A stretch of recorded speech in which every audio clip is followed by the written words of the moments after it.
When Ethan Parker stumbled into his kitchen that Wednesday morning, he expected burnt toast and black coffee, not his billion-dollar CEO boss standing barefoot at his stove, wearing his faded college t-shirt like she belonged there. Vanessa Hart didn't do casual, she didn't do vulnerable, and she definitely didn't flip pancakes in single dads' apartments while their daughters slept down the hall. But there she was, the woman who could fire him with a signature, calmly setting his table like the night before hadn't just shattered every rule between them. What happened next would change everything he thought he knew about power, protection, and second chances. Before we dive in, if you enjoy this story, please hit that like button and drop a comment telling me what city you're watching from. I love seeing how far these tales travel. Now, let's begin. The alarm clock screamed at 6:47 a.m., 3 minutes later than it should have, which meant Ethan Parker was already behind schedule before his feet hit the bedroom floor. He'd learned the hard way that mornings with a 7-year-old operated on razor-thin margins. 3 minutes could mean the difference between Lily eating breakfast or crying because her favorite cereal box was empty. 3 minutes could mean arriving at school on time or getting that pitying look from Mrs. Chen in the front office, the one that said she knew he was doing his best, which somehow made it worse. Ethan dragged himself upright, his lower back protesting the cheap mattress he kept meaning to replace, and reached for the glasses on his nightstand. The frames were slightly bent from the time Lily had sat on them during a game of Floor's Lava, but replacing them would cost money better spent on new sneakers for a kid whose feet seemed to grow overnight. The apartment was quiet, too quiet. Lily usually woke up around 7, which gave him exactly 13 minutes to shower, brew coffee, and mentally prepare for whatever crisis her imagination had cooked up overnight. Last week, it was the urgent need for a pet unicorn. The week before, she'd decided she could only eat foods that were purple. He grabbed his phone from the charger, noting the battery was at 17% because he'd forgotten to plug it in properly again. 2 missed calls from his mother, a text from his manager about touching base first thing this morning, never a good sign, and a calendar notification reminding him that Lily's science project on the solar system was due Friday. Friday. 2 days away. They hadn't even bought the styrofoam balls yet. Ethan ran a hand through his hair and stood, his left knee cracking loud enough to make him feel 40 instead of 32. The Riverdale Wildcats t-shirt he'd slept in was inside out, which seemed about right for how the week was going. He padded toward the bathroom, already mentally calculating how long he could shower before the hot water gave out. The building's ancient boiler system was unforgiving when he heard it, humming. Someone was humming in his kitchen. Ethan froze mid-step, his brain stuttering over the impossibility of the sound. Lily didn't hum when she woke up early. She usually stampeded down the hallway yelling about bad dreams or good dreams or whether dragons could eat pizza. This wasn't Lily. The humming was low, melodic, almost feminine. An old jazz standard he couldn't quite place, drifting through his apartment like it belonged there. His heart kicked into overdrive. The deadbolt. Had he checked the deadbolt last night? He always checked the deadbolt. It was part of the routine, as automatic as breathing. Front door, deadbolt, chain, goodnight kiss for Lily, collapse into bed. But last night was a blur of champagne and terrible decisions, and oh God, what had he done last night? The company gala. The Riverton Hotel ballroom packed with executives in suits that cost more than his monthly rent. The open bar that he'd only approached once, ordering a single glass of wine he'd nursed for an hour because he had to drive home. The whispers about layoffs circulating through the marketing department like poison. And Vanessa Hart, his boss's boss's boss, the CEO of Hartwell Industries, standing across the room in a black dress that probably cost more than his car. Ice-cold, brilliant, untouchable Vanessa Hart, who made grown men stutter during quarterly reviews and once fired an entire division before lunch. He remembered champagne. Someone bumped into him, and his wine glass went flying, and oh no. The red wine had splashed across white marble, droplets catching the hem of an expensive black dress, and Ethan had looked up into the most terrifyingly beautiful face he'd ever seen.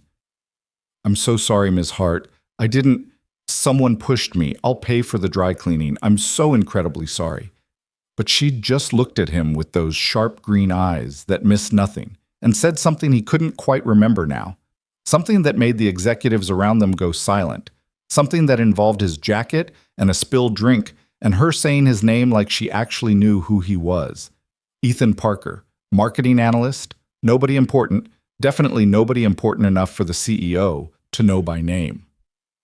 The humming continued from his kitchen, joined now by another sound, the sizzle of something cooking. This was a break-in. It had to be. A very polite, musically inclined break-in where the intruder decided to make breakfast. He should call 911. He should grab Lily and lock them both in her room until the police arrived. He should do literally anything except what he was currently doing, which was creeping down his hallway in a ratty t-shirt and boxer shorts, following the smell of fresh coffee toward whatever insanity was happening in his kitchen.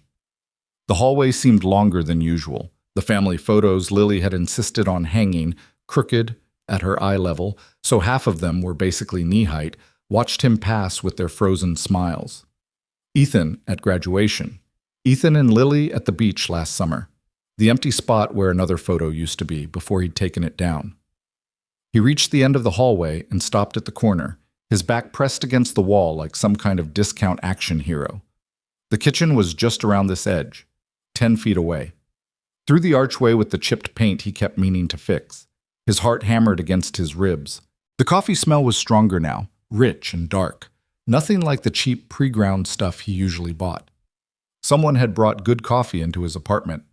This was officially the strangest home invasion in history. Ethan took a breath, counted to 3, and looked around the corner. The woman standing at his stove was barefoot. That was the first thing his brain registered.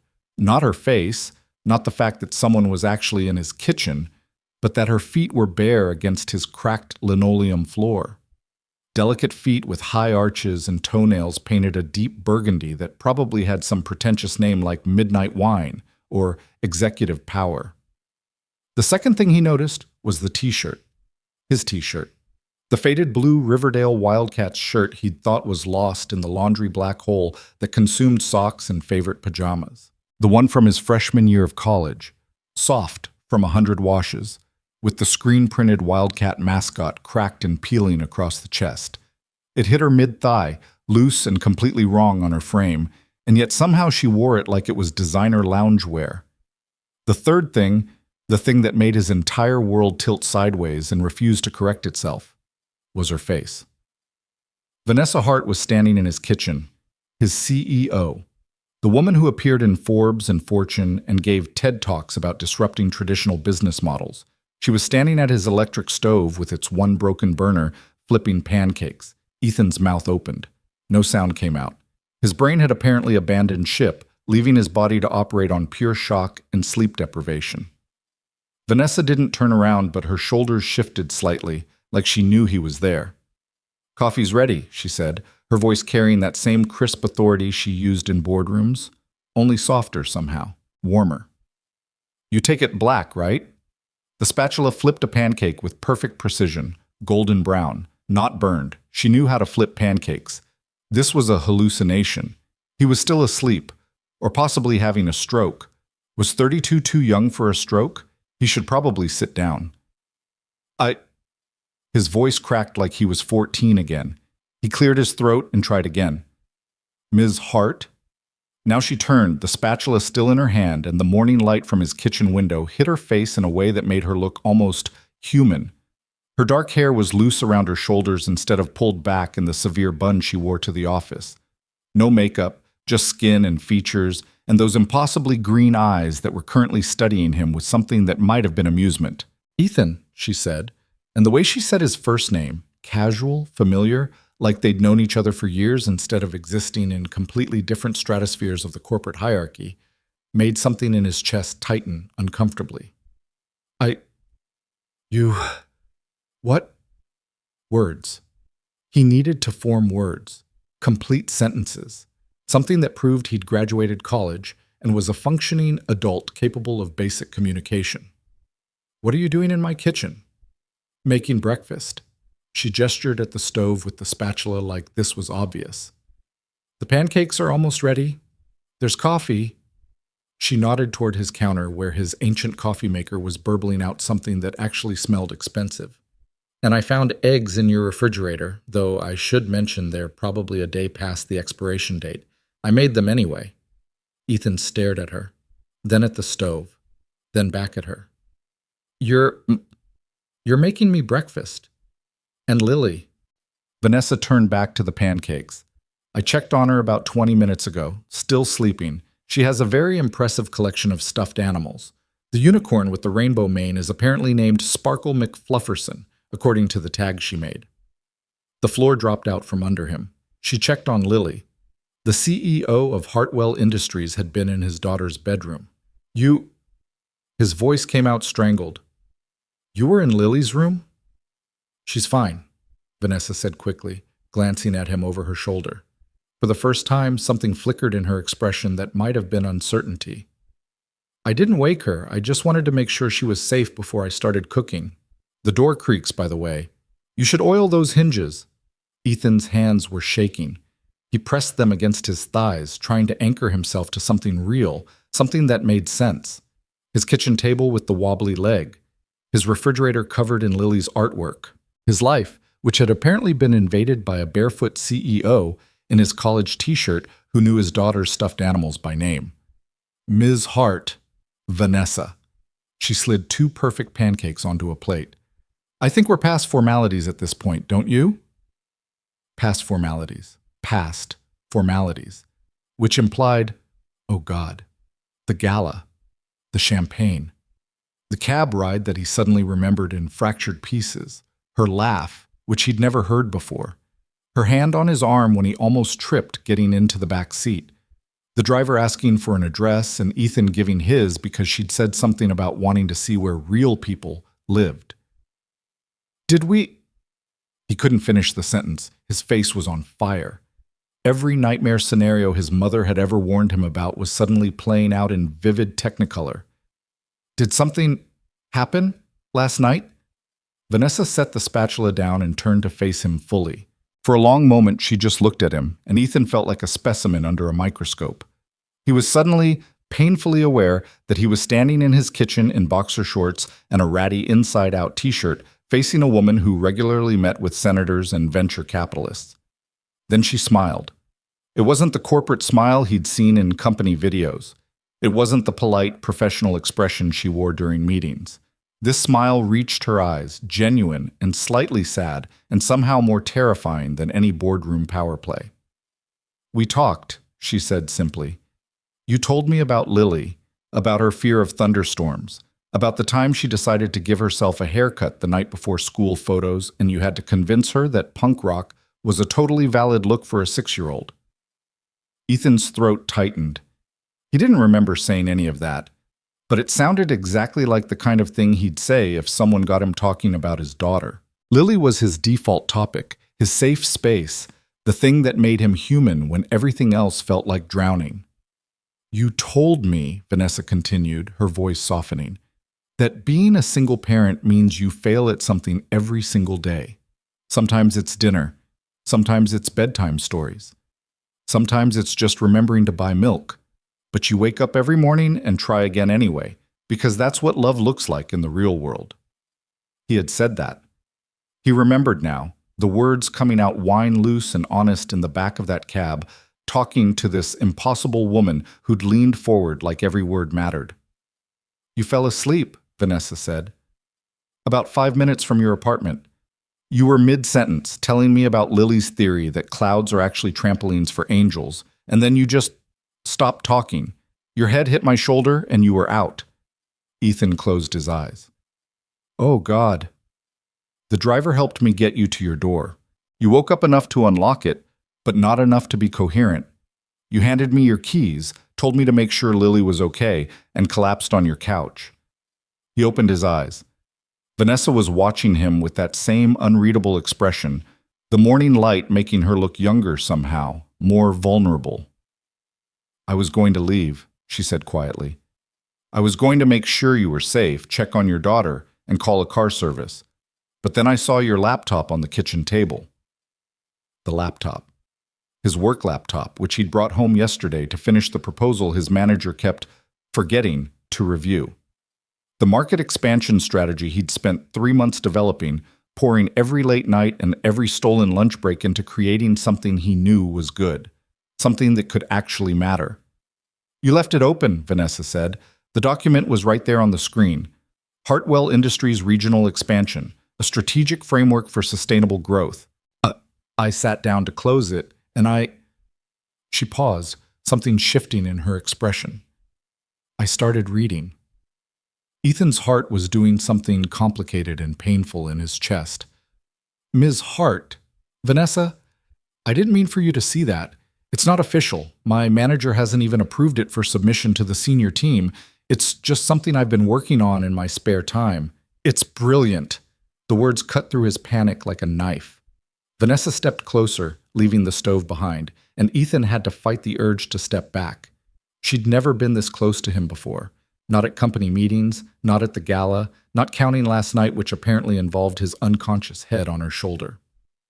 "It's more than brilliant," she continued, her eyes intense. "It's the first strategic proposal I've read in 6 months that actually understands market dynamics instead of just chasing quarterly profit margins. You identified expansion opportunities in secondary markets that my executive team has completely overlooked. You built an entire framework around sustainable growth and community integration that actually makes sense." Thank you." It came out like a question. "Your manager." Vanessa's expression hardened. "Richard Chen, he's been sitting on this?" "He's busy," Ethan said automatically, then hated himself for making excuses. "I mean, he said he'd look at it when he had time, but there's a lot going on in the department right now, and I'm pretty junior, so you're a marketing analyst with a bachelor's degree from a state school and 3 years of experience at a mid-level position." Vanessa's voice was crisp now, all business. "You have no Ivy League connections, no fancy internships, nothing that would make someone like Richard take you seriously." Each word was a small knife, accurate and painful. "Yeah," Ethan said quietly. "That about sums it up. Which is exactly why the entire system is broken." Vanessa's jaw tightened. "I've spent the last 5 years building this company into something that matters, and I've surrounded myself with executives who went to the right schools and say the right things and wouldn't recognize actual innovation if it walked into their office wearing a clearance rack suit." Ethan looked down at himself. Boxer shorts, ratty t-shirt, bare feet on cracked linoleum. "I'm not exactly wearing a suit right now." The corner of her mouth twitched, almost a smile. "No, you're not." The moment stretched between them, strange and fragile. In the next room, Ethan's coffee maker gave a final gurgle and shut off. Somewhere outside, a car alarm started wailing and then stopped. "Why are you here?" Ethan asked finally. "Really? Why are you in my apartment, wearing my shirt, making pancakes? This doesn't... People like you don't do things like this." "People like me?" Vanessa repeated the words like they tasted bitter.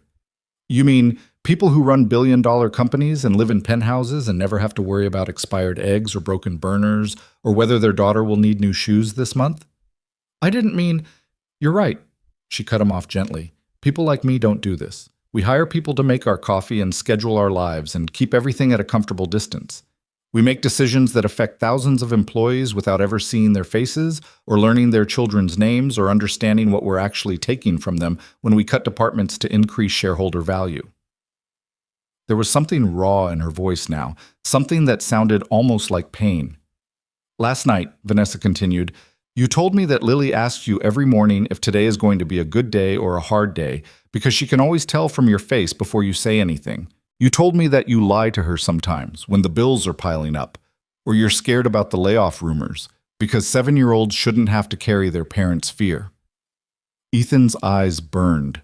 He had said that. In the cab, in the dark, to this woman who was essentially a stranger. "And I realized," Vanessa said quietly, "that I've been making decisions about people's lives, your life, without having any idea what those decisions actually mean. Without understanding that every position I eliminate is someone's mortgage payment, someone's daughter's school supplies, someone's ability to lie convincingly at breakfast and pretend everything's going to be okay." A pancake was burning. Ethan could smell it, but neither of them moved. "There are layoffs coming," he said. It wasn't a question. There were. Vanessa's eyes met his. Past tense. They were coming. Were. I spent the last 4 hours on my phone, she said, making calls, restructuring budgets, moving money, calling in favors with the board. The marketing department is safe, Ethan. No layoffs, not on my watch. The kitchen tilted again, reality bending into shapes that didn't make sense. You? Because of a cab ride? Because I fell asleep on you?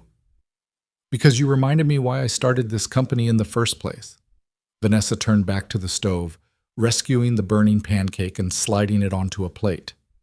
I wanted to build something that mattered, something that created opportunities instead of destroying them. Somewhere along the way, I forgot that employees aren't just resources to be optimized. They're people with daughters and dreams and expired eggs in their refrigerators. She set the plate on the counter between them. I read your proposal 3 times last night, she said. While you were snoring on my couch, I don't snore. You absolutely do, like a congested walrus. The smile was back, small but real. And all I could think was that this is what I've been missing. Not another MBA who can quote business theory. Someone who actually understands what growth should look like. Someone who thinks about community impact and sustainable development and whether expansion will create jobs for real people instead of just paper profits. Ethan stared at the pancakes. They were perfectly golden, arranged in a neat stack, nothing like the burned disasters he usually managed. What do you want from me? He asked. Right now? Vanessa reached for the coffee pot, pouring dark liquid into 2 mismatched mugs. I want you to drink this coffee, which costs more than your weekly grocery budget, because I had it delivered from my favorite roaster at 6 a.m. I want you to eat breakfast with me, and then I want to talk to you about why saving your department isn't enough. She slid 1 mug across the counter, black coffee, steam rising. Not enough, Ethan repeated slowly. There's something bigger happening, Vanessa said. Something I learned about last night after I put you to bed and started making calls. The layoffs weren't just budget tightening, they were preparation. Preparation for what? Vanessa's hands tightened around her coffee mug. A hostile takeover, she said. Kincaid Ventures. They've been buying up shares for the last 3 months, quiet enough that I didn't see the pattern until it was almost too late. They're planning to acquire controlling interest in Hartwell Industries, and once they do, they're going to gut the company. Sell off the valuable divisions, liquidate everything else, pocket the profit, and walk away. The coffee suddenly tasted like ashes in Ethan's mouth. Your department, Vanessa continued, was going to be among the first to go. Not because it's underperforming, because Kincaid doesn't care about long-term growth or market expansion or any of the things that make Hartwell Industries actually valuable. They just want quick returns and easy exits. So what do we do? The "we" slipped out before he could stop it, presumptuous and impossible. But Vanessa smiled like she'd been waiting for exactly that question. We fight back, she said. I've already started. The calls I made this morning weren't just about stopping layoffs. I've been contacting our major shareholders, building a coalition to block the takeover. It's going to be close, Ethan, very close, but I think we can do it. That's good. That's great. He should feel relieved. His job was safe. The company would survive. Everything would go back to normal. Except Vanessa was looking at him like the story wasn't over. There's a complication, she said.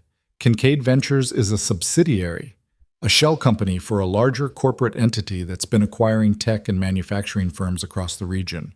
And yesterday, I found out who's actually pulling the strings. She pulled her phone from somewhere. Ethan hadn't even noticed she had pockets in his t-shirt, and turned the screen toward him. The image showed a man in his 50s, silver-haired and sharp-featured, shaking hands with someone in what looked like a Paris hotel lobby. Laurent Beaumont, Vanessa said, CEO of Beaumont International, French conglomerate with interests in everything from luxury goods to industrial manufacturing. He's the one orchestrating the takeover, and he's doing it from Paris while maintaining complete deniability through layers of subsidiaries. Paris, Ethan repeated numbly. He's hosting a private business summit there this week. The Kincaid representatives will be attending, along with several of our key shareholders who are still on the fence about which side to support. Vanessa set her phone down. If I can get in front of those shareholders, convince them that Hartwell Industries has a better vision for growth than Beaumont's liquidation strategy, we can win this. The kitchen was very quiet except for the sound of the refrigerator humming and that car alarm outside starting up again. "You're going to Paris," Ethan said. "We're going to Paris," Vanessa corrected. The world stopped. "I'm sorry, what?" "You and me. Today. There's a flight leaving at 2 p.m. She checked her phone. "Which gives us approximately 4 hours to pack, arrange childcare, and get to the airport." Ethan's brain was making sounds like a dial-up modem trying to connect to the internet. "I can't. I have work. I have Lily. I have a science project due Friday that we haven't even started. I can't just fly to Paris." "You don't have work today," Vanessa said calmly. "I already called Richard and told him you're working on a special project for my office. Indefinite timeline. Full approval." When did you? "About an hour ago." He was very accommodating once he realized I actually knew your name. Something cold flashed in her eyes. "Also, he's being reassigned. Effective immediately. I'm thinking Alaska office. They need someone to count salmon." "Ms. Hart." "Vanessa." "Vanessa." The name felt strange in his mouth. Too familiar. Too intimate. "I can't leave my daughter to fly to Paris on 4 hours' notice. That's not how single parenting works. I can't just abandon her because my CEO decided to make pancakes and save the company." "You're not abandoning her." Vanessa's voice softened. "You're teaching her that sometimes opportunities come at inconvenient times, and we do our best to handle them responsibly." "She's 7. She's smart. She'll understand." Vanessa pulled out her phone again, typing something quickly. "My sister lives in the city, 20 minutes from here. She's a pediatric nurse, completely trustworthy, and she loves kids. I already called her. She's taking the day off, and she'll be here at 8:30. Ethan opened his mouth, closed it, opened it again. "You called your sister." "Lily will spend the day at the zoo," Vanessa continued like she was outlining a business proposal. "Then they'll come back here for dinner and a movie. My sister will stay overnight if needed. I've also arranged for a professional childcare service to be on standby, fully vetted and background checked, just in case." You can't just..." "I already called the school too," Vanessa added. "Lily won't be attending today. They were very understanding when I explained there was a family situation." The floor was definitely gone now. Ethan was floating in some alternate dimension where CEOs made contingency plans for other people's children and arranged zoo trips like they were scheduling conference calls. "Why?" he managed to ask. "Why would you do all of this?" Vanessa set her phone down and looked at him directly. "Because the proposal you wrote, the market expansion strategy that Richard ignored for 3 months, is the blueprint for what I'm going to present to those shareholders in Paris. Your vision, your framework, your ideas about what growth should actually mean. You want to use my proposal. I want you to present it," Vanessa said, "to our shareholders, to Beaumont himself if I can arrange it.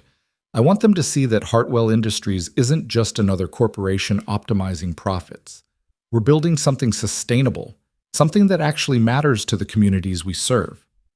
Ethan laughed. It came out slightly hysterical. "You want me, a junior marketing analyst who shops at discount stores and drives a car with a broken AC, to present to billionaire shareholders in Paris?" "Yes. That's insane. It's strategic." Vanessa picked up her coffee mug. "Those shareholders are tired of slick presentations from Ivy League MBAs who've never lived in the markets we serve. You know what it's like to watch your budget, to make decisions about where every dollar goes, to understand what a job actually means to a family. That's the perspective they need to hear." "They'll eat me alive." "Probably." Vanessa's smile was sharp. "But I'll be there. And I'm very good at making sure the right message gets through, regardless of how many sharks are circling." From down the hall came a small sound, a door creaking open, soft footsteps on carpet. Lily was awake. Ethan's entire body tensed. His daughter was about to walk into a kitchen where her father was having a conversation with his CEO boss, who was wearing his t-shirt and talking about flying to Paris, and there was absolutely no way to explain any of this in terms a 7-year-old would understand. "Daddy?" Lily's voice called out, small and sleepy. "Are you making breakfast?" Vanessa moved before Ethan could react, stepping back toward the stove and picking up the spatula like she'd been cooking the whole time. "In here, sweetie." Ethan called back, his voice only slightly strangled. Then quieter, to Vanessa. This is not okay. You can't just... I know, Vanessa said simply. This is highly irregular, probably crossing about 17 different professional boundaries. Definitely not how CEOs are supposed to behave. Then why... Lily appeared in the kitchen doorway wearing her unicorn pajamas and dragging Sparkle McFlufferson by one rainbow-maned leg. Her hair was a disaster, sticking up at angles that defied physics, and she had pillow creases on her left cheek. She was the most beautiful thing Ethan had ever seen. And then she saw Vanessa. Lily stopped mid-step, her eyes going wide, her mouth forming a small O of surprise. For a long frozen moment, nobody moved.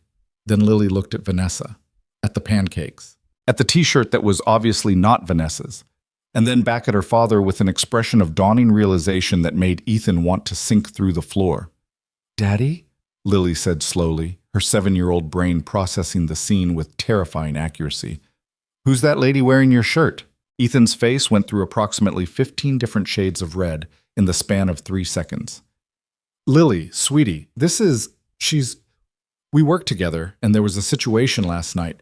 I'm Vanessa," the CEO said calmly, setting down the spatula and crouching to Lily's eye level with a grace that seemed completely at odds with being caught in someone else's kitchen wearing their clothes. "I work with your dad. We had a late meeting last night, and he was kind enough to let me stay over since it got so late. I hope that's okay." Lily's eyes narrowed with the suspicious intelligence of a child who'd learned early that adults didn't always tell the whole truth. "Daddy doesn't have meetings," she said.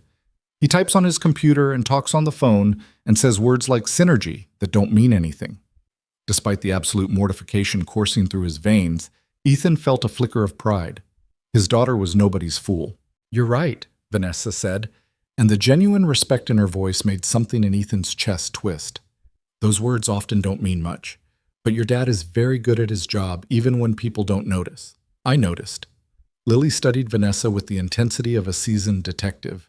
Her gaze traveled from the borrowed t-shirt to the bare feet to the pancakes on the stove, assembling evidence with frightening efficiency.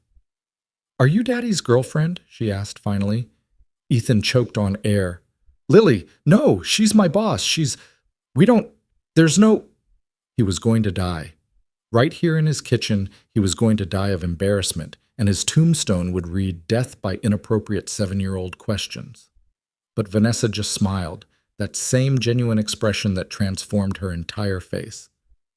"Not his girlfriend," she said. "Just someone who thinks your dad is pretty remarkable and wanted to make him breakfast as a thank you." For what? Lily wasn't letting this go. She clutched Sparkle McFlufferson tighter, her security unicorn giving her strength. "For reminding me about some important things I'd forgotten," Vanessa said simply. "And for being a really good dad." That seemed to satisfy Lily's interrogation instincts, at least temporarily. She patted closer, eyeing the pancakes with obvious interest. "Those look better than Daddy's pancakes," she said with the brutal honesty of childhood. "His are always burned on one side and soggy on the other." "Lily," Ethan groaned, "it's true. Last time you made pancakes, the smoke alarm went off, and Mrs. Rodriguez from downstairs knocked on the door to see if we were okay." Vanessa's shoulders shook with what might have been suppressed laughter. She stood up, moving back to the stove with easy confidence. "Well, I happen to make pretty good pancakes," she said. "Would you like some? I can add chocolate chips if you want." Lily's entire face lit up like Christmas morning. "We have chocolate chips?" "In the cabinet above the microwave," Vanessa said. "Your dad mentioned you have a secret candy drawer." Lily's eyes went huge. She spun to face Ethan with a look of absolute betrayal. "You told her about the secret drawer?" Ethan's brain was still trying to process the fact that his CEO knew about his daughter's contraband candy stash. "It might have come up in conversation. It's not secret if you tell people." Lily's voice hit that particular pitch of 7-year-old outrage that could probably shatter glass. "That's the whole point of secret." "I'm very good at keeping secrets," Vanessa offered. "I promise I won't tell anyone else about the drawer, or about how you rearranged the chocolate chips so it looks like there are more than you actually ate." Lily's mouth fell open. Then she narrowed her eyes at her father again. "How much did you tell her?" "Apparently everything," Ethan muttered. He had no memory of this conversation, but the evidence was damning. "I think your dad trusts me," Vanessa said gently, "and I think maybe you can too. What do you say? Chocolate chip pancakes? I'll even let you pour the chips yourself." The offer was apparently too good to refuse. Lily nodded solemnly and climbed onto one of the kitchen chairs, Sparkle McFlufferson taking up residence on the table beside her. Ethan watched in stunned silence as Vanessa Hart, the woman who'd once made a senior executive cry during a quarterly review, handed his daughter a bag of chocolate chips and patiently guided her through sprinkling them onto pancake batter. Lily chattered away about Sparkle McFlufferson's origin story and her science project about planets, and how Jupiter was her favorite because it was big and had a red spot that was actually a storm. "Like a hurricane?" Vanessa asked, flipping the chocolate chip pancake with perfect timing. "Bigger than a hurricane. Bigger than Earth. It's been storming for hundreds of years." Lily's hands gestured wildly. "Can you imagine? A storm that never stops?" "That sounds exhausting," Vanessa said. "Everything needs rest eventually." Something in her tone made Ethan look at her more closely. She was smiling at Lily, patient and engaged, but there were shadows under her eyes that makeup would normally hide. She looked tired. Actually tired. The kind that went deeper than one missed night of sleep. How long had she been awake? If she'd spent the night here making calls to save the company, rearranging budgets, building coalitions against a hostile takeover, when had she slept? Vanessa caught him staring and raised an eyebrow, a silent question. Ethan shook his head slightly. Later. They'd talk about all of this later, when his daughter wasn't systematically dumping half the chocolate chip bag onto a single pancake. "Lily, that's enough chips," he said automatically. "But Vanessa said I could pour them myself." "I said you could pour them," Vanessa corrected gently. "I didn't say you could create a chocolate chip mountain that happens to have some pancake underneath it." Lily giggled, actually giggled, and put the bag down. Within minutes, she was sitting at the table with a plate of pancakes that were definitely too loaded with chocolate, but made her so happy that Ethan didn't have the heart to object. Vanessa slid a plate in front of him, normal pancakes, perfectly golden, still warm, and sat down across from them with her own coffee. For a surreal moment, they looked like a family having breakfast together. The morning light streaming through the window, Lily chattering between bites, Vanessa listening with genuine interest. If someone had walked in right now, they might have assumed this was normal. Regular. Something that happened every Wednesday morning. The thought made Ethan's chest ache in a way he wasn't ready to examine. "So," Vanessa said after Lily had inhaled half her pancakes, "your dad and I need to talk about something important, and I want you to be part of the conversation. Is that okay?" Lily nodded, suddenly serious. She understood important conversations. They'd had enough of them over the years, about why Mommy wasn't coming back, about money being tight, about changes and uncertainties and all the things childhood shouldn't have to include, but sometimes did anyway. "Your dad needs to go on a work trip," Vanessa said. "It's very last minute, and I know it's not ideal timing, but it's important. We'd be leaving today and coming back in a few days." Lily's fork stopped halfway to her mouth. She looked at Ethan, her expression shifting from surprised to worried. "Today? But you never go on trips. You said you don't like to leave me." The words hit Ethan like a physical blow. He'd said that. Multiple times. Every time his manager suggested he attend a conference or training event, he'd declined, citing childcare complications. The real reason was simpler and more painful. He was terrified of being away from Lily, of something happening and him not being there, of her feeling abandoned the way he'd abandoned himself to fear after Sarah left. "I don't like to leave you," Ethan said honestly. "You're the most important thing in the world to me, Lily, but sometimes dads have to make hard choices," Vanessa interjected smoothly. "And this is one of those times. The work we need to do could help a lot of people keep their jobs, including your dad's job, but we can't do it without him." Lily processed this, her young face serious beyond her years. "Will you be safe?" she asked Ethan. "Yes, sweetheart. Absolutely safe." "Will you call me?" "Every single day, morning and night if you want." What about my science project? Ethan winced. The styrofoam solar system that was due in 2 days and they hadn't even started. I'll help you with it, Vanessa said. Before Ethan could protest, she continued. My sister is coming to spend time with you while your dad is gone. Her name is Claire, and she's wonderful. But if you want, we could buy the supplies this morning before we leave, and Claire can help you put it together. She's actually really good at art projects. Better than Daddy? Lily asked skeptically. I'm going to say yes, because I've seen your dad's attempts at drawing, and they're enthusiastic. Lily giggled again, the sound loosening some of the tension in Ethan's shoulders. Okay, his daughter said finally, but you have to bring me back a present, a good one. Not like the time you went to that work thing and brought me a pen with the company logo on it. That was one time, Ethan protested, and you used that pen for months. Because I felt bad that it was such a bad present, Lily shot back. Vanessa was definitely laughing now, trying to hide it behind her coffee mug. I promise, Ethan said. A good present, the best present. What do you want? Lily considered this with the gravity of a judge deliberating a verdict. Something from Paris, she said finally.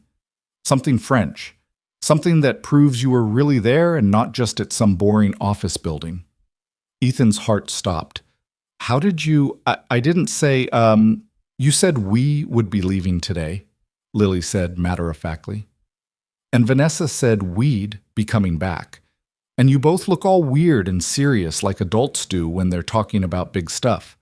Plus, I heard you say Paris before I came into the kitchen. The kid had supersonic hearing. Ethan made a mental note to be more careful about what he said within a 50-foot radius of his daughter. Paris, Lily continued, her eyes getting dreamy. That's where the Eiffel Tower is, and the Mona Lisa. We learned about it in school, Mrs. Patterson showed us pictures. That's right, Vanessa said. It's a beautiful city. Have you ever thought about going there someday? Maybe when I'm grown up and have a real job and money. Lily said it casually, but Ethan heard the underlying resignation. She was 7 years old and already understanding that some dreams were expensive. Or maybe sooner than that, Vanessa said softly. Your dad works very hard, Lily. He's smart and talented, and he's about to do something really important. Good things should happen to people who work that hard. Lily looked at Vanessa for a long moment, then back at her father. I think you should go, she said, but you have to promise to come back. The simplicity of it broke something in Ethan's chest. Not promise you'll be safe or promise you'll call. Just promise to come back. Because that was the core fear, wasn't it? The one that lived underneath everything else. The fear that people left and didn't return. I promise, Ethan said, his voice rough. Wild horses couldn't keep me away from you, kiddo. What if there are wild horses in Paris? Then I'll ride them home. Lily dissolved into giggles, the tension finally breaking, and finished her pancakes while planning out exactly what kind of present would be acceptable.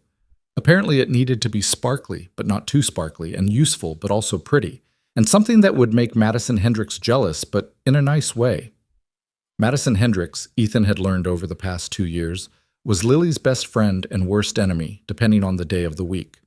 Vanessa listened to all of this with the same attention she probably gave to board presentations, occasionally asking clarifying questions about Madison's preferences and whether sparkly hair clips would meet the criteria. At 8:30 sharp, the doorbell rang. Lily jumped up, almost knocking over her orange juice. Is that Claire? Probably, Vanessa said, standing. Should we go see? Ethan followed them to the door, his heart hammering. This was real. This was actually happening. In less than 6 hours, he'd be on a plane to Paris with his CEO, carrying a proposal that could save his company or destroy what little career he'd built. Vanessa opened the door to reveal a woman in her early 30s with the same dark hair and green eyes, though her features were softer, more approachable. She wore jeans and a sweater and carried a bag that appeared to be full of art supplies. Claire, Vanessa said, and something in her voice relaxed. Thank you for doing this. Are you kidding? Day off work to hang out with a cool kid and go to the zoo? Claire grinned at Lily. Best Tuesday I've had in months. It's Wednesday, Lily said. Even better, Wednesday zoos are less crowded. Claire crouched down, putting herself at Lily's level in the same way Vanessa had. The family resemblance was striking in that moment. I'm Claire. Vanessa's told me a lot about you. Something about a unicorn named Sparkle McFlufferson? Lily lit up. He's on the kitchen table. Do you want to meet him? Absolutely. Just like that, Lily grabbed Claire's hand and dragged her toward the kitchen, chattering about Sparkle's adventures and his rivalry with Mr. Whiskers, the cat who lived downstairs. Ethan stood in his doorway, watching this stranger, who wasn't really a stranger because she was Vanessa's sister, and Vanessa seemed to trust her completely, bond with his daughter like they'd known each other for years. She's good with kids, Vanessa said quietly beside him. Pediatric nurse for 8 years, currently working at Children's Memorial. She's been through every background check and certification imaginable, and she loves doing this kind of thing. You really did plan everything, Ethan said. I had 4 hours and a lot of coffee. Vanessa glanced at him. Are you okay with this? Really okay? Because if you're not, we can find another solution. I can go to Paris alone, present your ideas myself. No. The word came out stronger than he expected. No, if we're doing this, we're doing it together. Those are my ideas, my framework.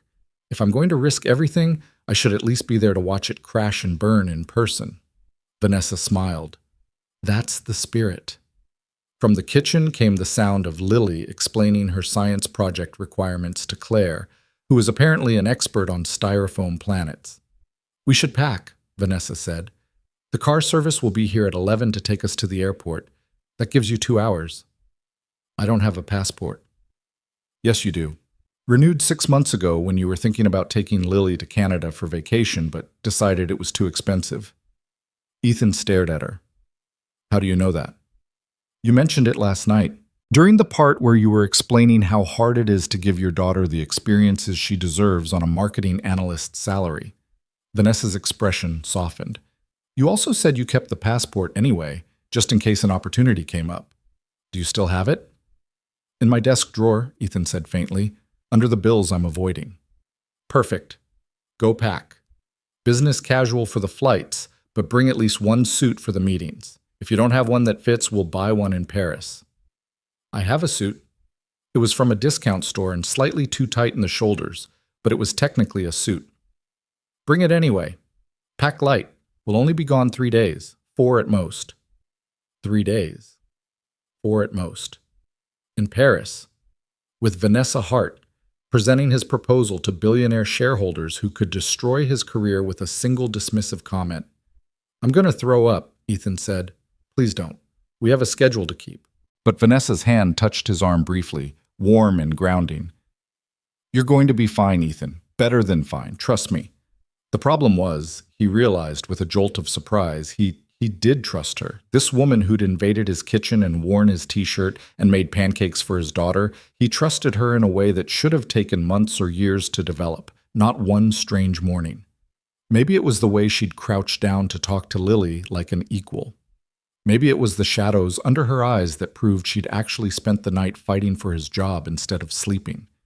Maybe it was the simple fact that she could have done all of this without him, presented his ideas as her own, taken credit for the framework, left him safely at home, but she hadn't.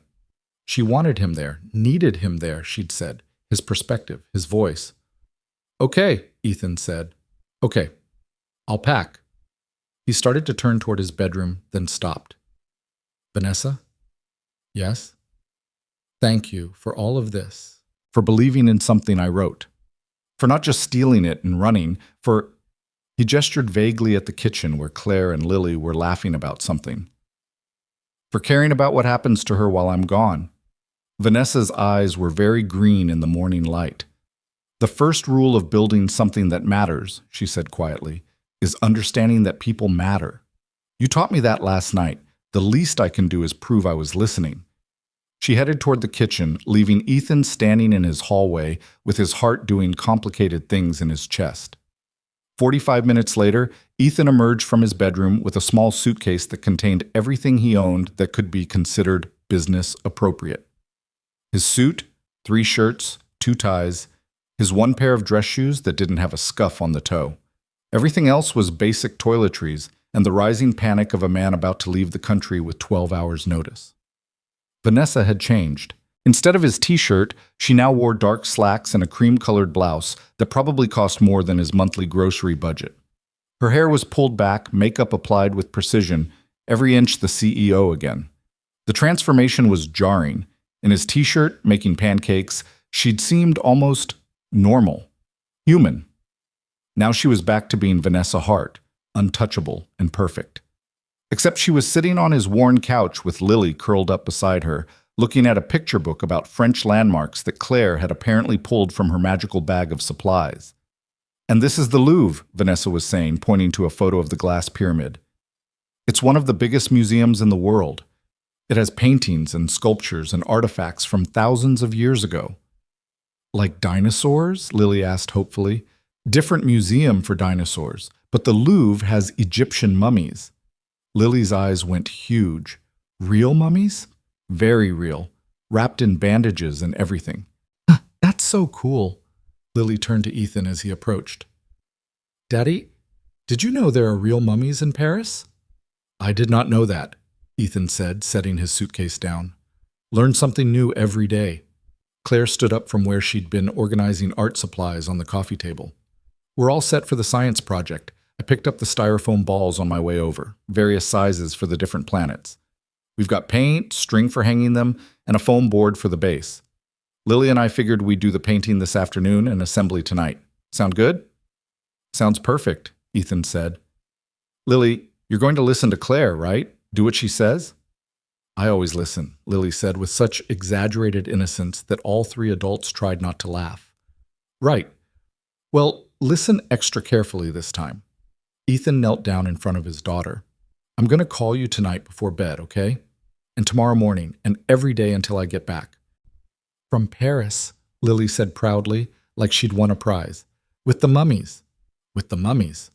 Ethan pulled her into a hug, breathing in the smell of her strawberry shampoo and chocolate chip breakfast. "I love you, kiddo, so much." "I love you too, Daddy." Lily squeezed him tight, then pulled back with a serious expression. "Be safe. And don't forget my present." "Never."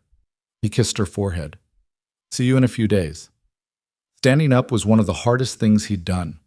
Walking toward the door with his suitcase while Lily stayed behind felt like tearing off a limb, but Claire was already engaging her in conversation about which planet should be which color, and Vanessa's hand on his shoulder was gentle but firm, guiding him forward. They made it to the hallway before Ethan let himself look back. Through the open doorway, he could see Lily holding up 2 paint bottles, asking Claire's opinion on whether Jupiter should be orange or red. His daughter, safe, cared for, already moving forward without him. "She'll be fine," Vanessa said softly. "Claire will text you updates every few hours, photos, videos, whatever you need to feel connected." "How did you know I'd need that?" "Because if I had a daughter like Lily, I'd need that too." Vanessa pulled the door closed gently. "Come on, we have a plane to catch." The car service was waiting downstairs. A sleek black sedan that looked wildly out of place on Ethan's street of aging apartment buildings and cars with dented bumpers. The driver took their bags without comment, and suddenly they were pulling away from the curb, away from everything familiar and safe. Ethan watched his building shrink in the rearview mirror until it disappeared around a corner. "Having second thoughts?" Vanessa asked. She'd pulled out her phone and was already typing, probably coordinating something essential and CEO-like. "Fourth thoughts. Maybe fifth." Ethan leaned his head back against the leather seat. "This morning I woke up expecting burned toast and instant coffee. Now I'm in a car that costs more than my annual salary, heading to the airport to fly to Paris with my CEO. My brain hasn't caught up yet. Give it a few hours, preferably after coffee that's better than instant." Vanessa's phone buzzed. She frowned at the screen. "The shareholders' meeting is confirmed for tomorrow afternoon. That's faster than I expected. Beaumont is pushing the timeline." "Is that bad?" "It means he's confident. He thinks he has the votes to push through the takeover." Vanessa's jaw tightened. "We need to change his mind, fast." "No pressure then."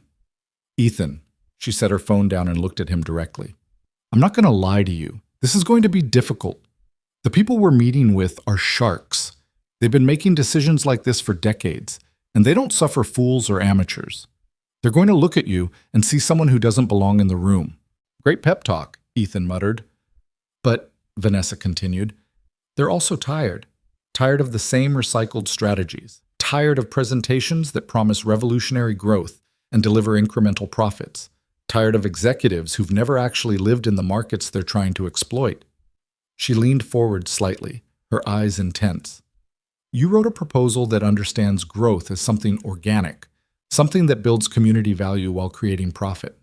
You understand that the best market expansion doesn't extract value from a community. It adds to it. That's revolutionary, Ethan. Not because it's a new business theory, but because it's actually grounded in reality. You really believe that? I spent 3 hours last night researching the markets you identified in your proposal. The secondary cities, the overlooked regions. Every single one of your projections was conservative. You could have inflated the numbers to make the returns look better, but you didn't. You built a realistic framework based on actual data and sustainable growth models. Vanessa's voice warmed with something that might have been pride. That proposal is better than anything my executive team has produced in 2 years, and I'm going to make sure those shareholders know it. The car merged onto the highway, traffic flowing around them. Outside the tinted windows, the city scrolled past, familiar buildings and streets that Ethan had navigated for years without ever imagining he'd leave them for Paris. His phone buzzed. A text from Claire with a photo of Lily, covered in paint, grinning at the camera with blue streaks across her nose. Neptune is blue, right? Lily wanted to make sure. Also, she's a natural artist. Ethan smiled despite the anxiety churning in his stomach. He showed the photo to Vanessa. She's beautiful, Vanessa said softly. You're doing a good job with her, Ethan, despite everything, despite doing it alone. I don't feel like I'm doing a good job most days. I feel like I'm barely keeping my head above water and hoping she doesn't notice. She notices. Kids always notice. Vanessa glanced out the window. But she also notices that you show up, that you try, that you love her enough to keep fighting even when everything feels impossible. That matters more than perfect pancakes or never burned toast. There was something in her voice, a weight that suggested she wasn't just talking about Ethan and Lily anymore. Did your parents? He started the question, then stopped. Too personal, too intrusive. They might be sitting in a car heading to Paris together, but she was still his CEO. My parents were very successful, Vanessa said, answering the unasked question. Investment banking, both of them. They gave Claire and me everything money could buy. Private schools, expensive vacations, connections that opened every door. She paused. What they didn't give us was time, or attention, or any sense that we mattered more than their portfolios. I'm sorry. Don't be. It taught me a valuable lesson about what success actually costs. Vanessa's smile was sad. I built Hartwell Industries to be different, to be the kind of company that doesn't force people to choose between their careers and their families. And then somewhere along the way, I started making the same mistakes my parents did, optimizing profits over people, forgetting that numbers on a spreadsheet represent real lives. She looked at Ethan directly. You reminded me why I started this company. Last night, in that cab, talking about Lily and the way parenting means failing at something every day but trying anyway. You reminded me what actually matters. The car pulled up to the airport departures terminal. Through the windows, Ethan could see travelers wheeling suitcases, families saying goodbye, business people checking their phones with the practiced efficiency of frequent flyers. His world was about to get very big, very fast. Ready? Vanessa asked. Ethan thought about Lily painting planets in his apartment, about his proposal that Richard had ignored for 3 months, about the possibility that something he'd created might actually matter to people beyond his cramped kitchen table. No, he said honestly, but let's do it anyway. Vanessa's smile was bright and sharp and full of promise. That's exactly the right answer, she said, and pushed open the car door to a future Ethan couldn't quite imagine but was starting, against all logic, to believe in. The airport moved around them in controlled chaos, announcements echoing overhead, the rolling thunder of suitcase wheels on polished floors, the particular tension of people racing toward gates or saying prolonged goodbyes. Ethan had been through this terminal exactly 3 times in his life, and never for anything more exotic than a connecting flight to visit his mother in Phoenix. Now he was walking through the priority check-in line that Vanessa had navigated them toward, watching her hand their passports to an agent who smiled at her with the practiced warmth reserved for first-class passengers. "You're all set, Ms. Hart," the agent said, scanning their documents with efficient clicks. "Mr. Parker, you're confirmed as well. Boarding begins at 1:30, gate C-17. Would you like to wait in the lounge?" "Please," Vanessa said smoothly. The lounge. Of course there was a lounge. Ethan followed her through security, through the gleaming terminal, toward a discreet door marked with an airline logo he recognized from commercials but had never imagined accessing. Inside, the noise of the airport faded to a hushed murmur. Leather chairs clustered around low tables. A buffet spread that looked like something from a hotel brunch. Floor-to-ceiling windows overlooking the runways where planes taxied with the grace of enormous mechanical birds. Ethan stood just inside the entrance, suddenly aware that his discount store suit and scuffed shoes marked him as an intruder in this world of quiet wealth. "Coffee?" Vanessa asked, already heading toward an espresso machine that probably cost more than his car. "I don't know how to work those things," Ethan admitted. "Lucky for you, I do." She moved with the confidence of someone who'd spent half her life in airport lounges, programming the machine with quick precision. "Cappuccino, okay? I usually drink it black. Today you're drinking it with foam." The machine hissed and steamed. "Consider it research for Paris. The French take their coffee seriously." Ethan accepted the cup she handed him, the ceramic warm against his palms. The foam on top had somehow formed into a perfect leaf pattern. He took a sip and nearly groaned, rich and smooth, nothing like the bitter sludge from his apartment coffee maker. "Good?" Vanessa asked, amusement flickering across her face. "Dangerously good. I'm going to ruin myself for regular coffee."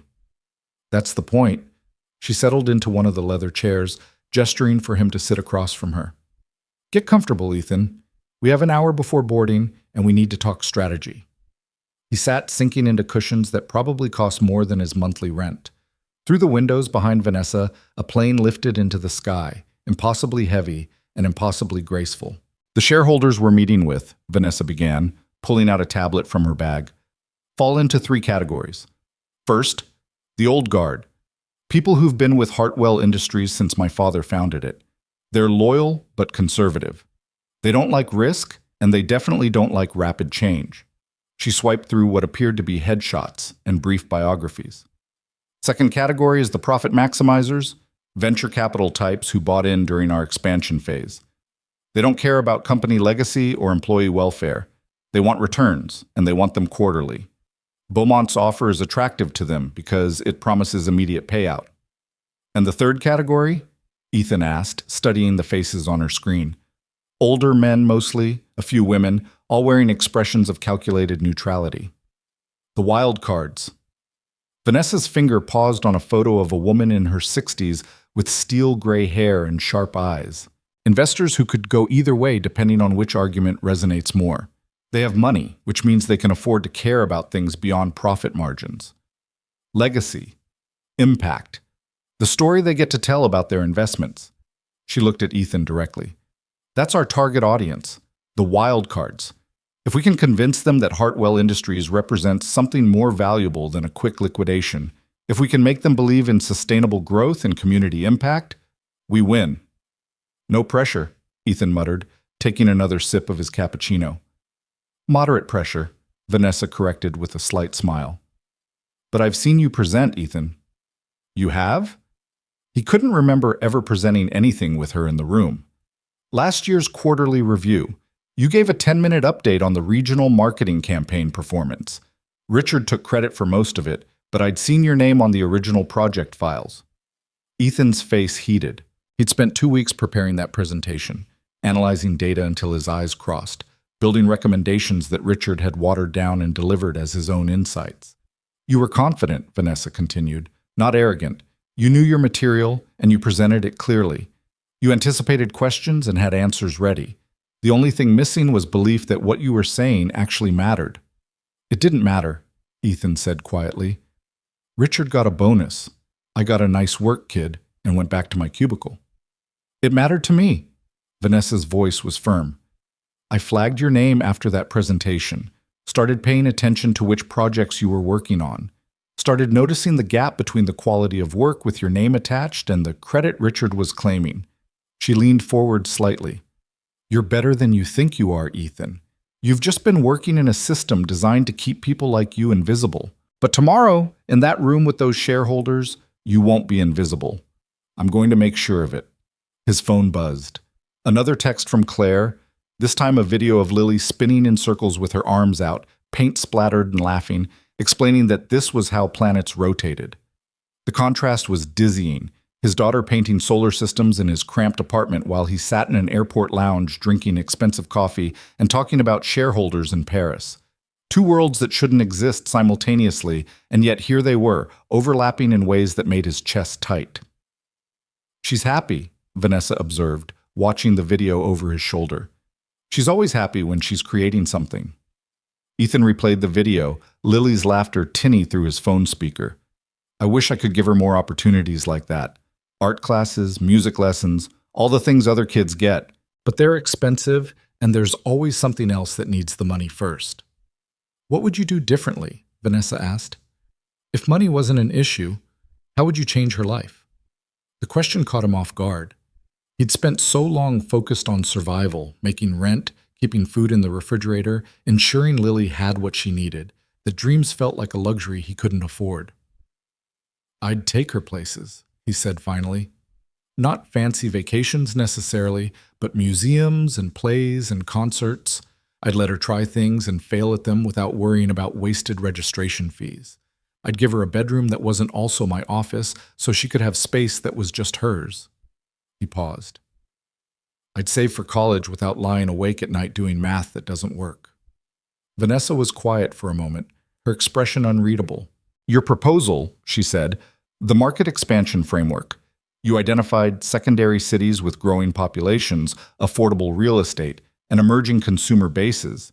But you also included sections on community partnerships and local hiring initiatives. Why? Because that's how sustainable growth works. Ethan set his phone down. You can't just drop into a community, extract profit, and leave. Well, you can, but it's short-sighted. If you invest in the community, hire locally, partner with existing businesses, create opportunities for the people who actually live there, you build loyalty. You create customers who trust you because you've proven you care about more than just their money. That's not standard business school thinking. I didn't go to business school. Ethan shrugged. I got my degree from a state university while working 2 jobs. I studied marketing because it seemed practical, but I learned about communities by living in one. By being the person who needed opportunities, not the one distributing them. Vanessa's smile was soft and slightly sad. That's exactly what I meant earlier. You understand something most of my executives have never experienced. You know what it feels like to need your employer to care, because you've lived on the side where that care actually matters. An announcement overhead called for boarding at gate C-17. Their flight. Ethan's stomach flipped. They gathered their things and headed toward the gate, joining the queue of first-class passengers who boarded before everyone else. The flight attendant checked their tickets and welcomed them aboard with the kind of smile that suggested she'd perfected it through thousands of identical interactions. The first-class cabin was another world, wide seats that reclined into beds, personal entertainment screens, a quiet hush of expensive comfort.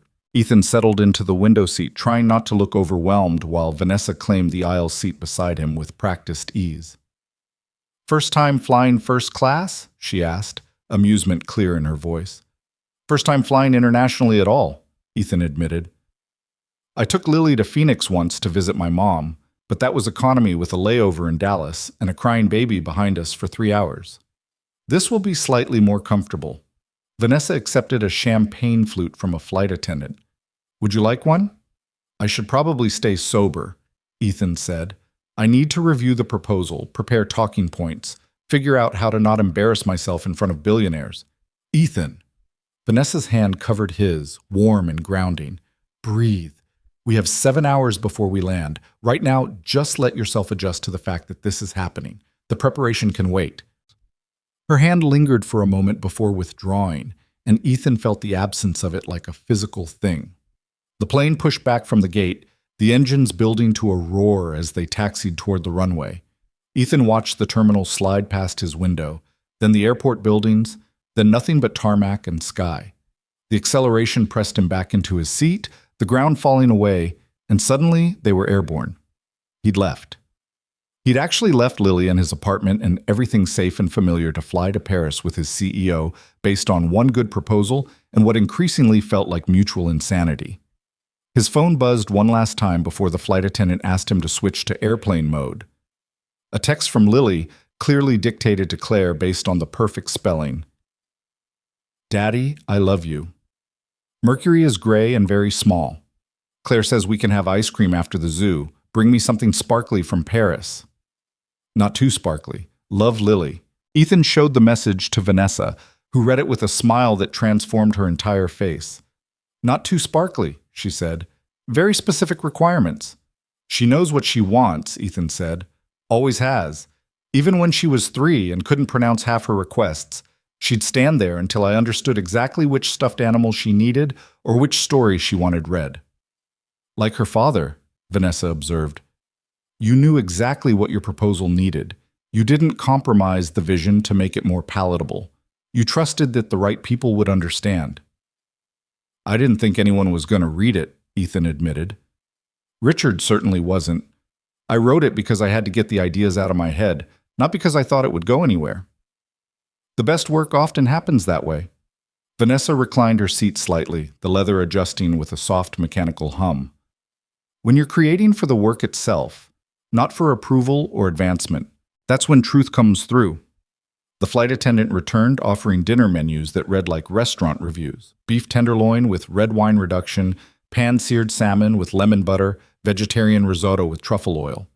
Ethan stared at the options, his brain struggling to accept that this was airplane food.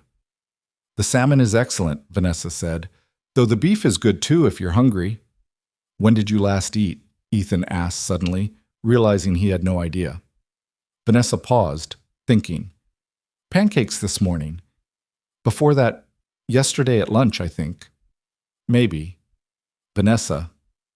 I was busy saving our company and arranging international travel on 4 hours' notice, she said dryly. Meals fell through the cracks. You can't, Ethan started, then stopped himself. She was his boss. He couldn't exactly lecture her about self-care. But Vanessa was looking at him with an expression that suggested she knew exactly what he'd been about to say and found it unexpectedly touching. Order for me? She asked quietly. Whatever you think I should eat, I trust your judgment. The simple statement carried weight beyond food choices. Ethan ordered them both the salmon, figuring protein and omega-3s were probably smart for both their stress levels. When the meals arrived, plated beautifully, nothing like the plastic-wrapped sadness of economy-class airplane food, Vanessa ate with genuine appreciation. Thank you, she said after several bites.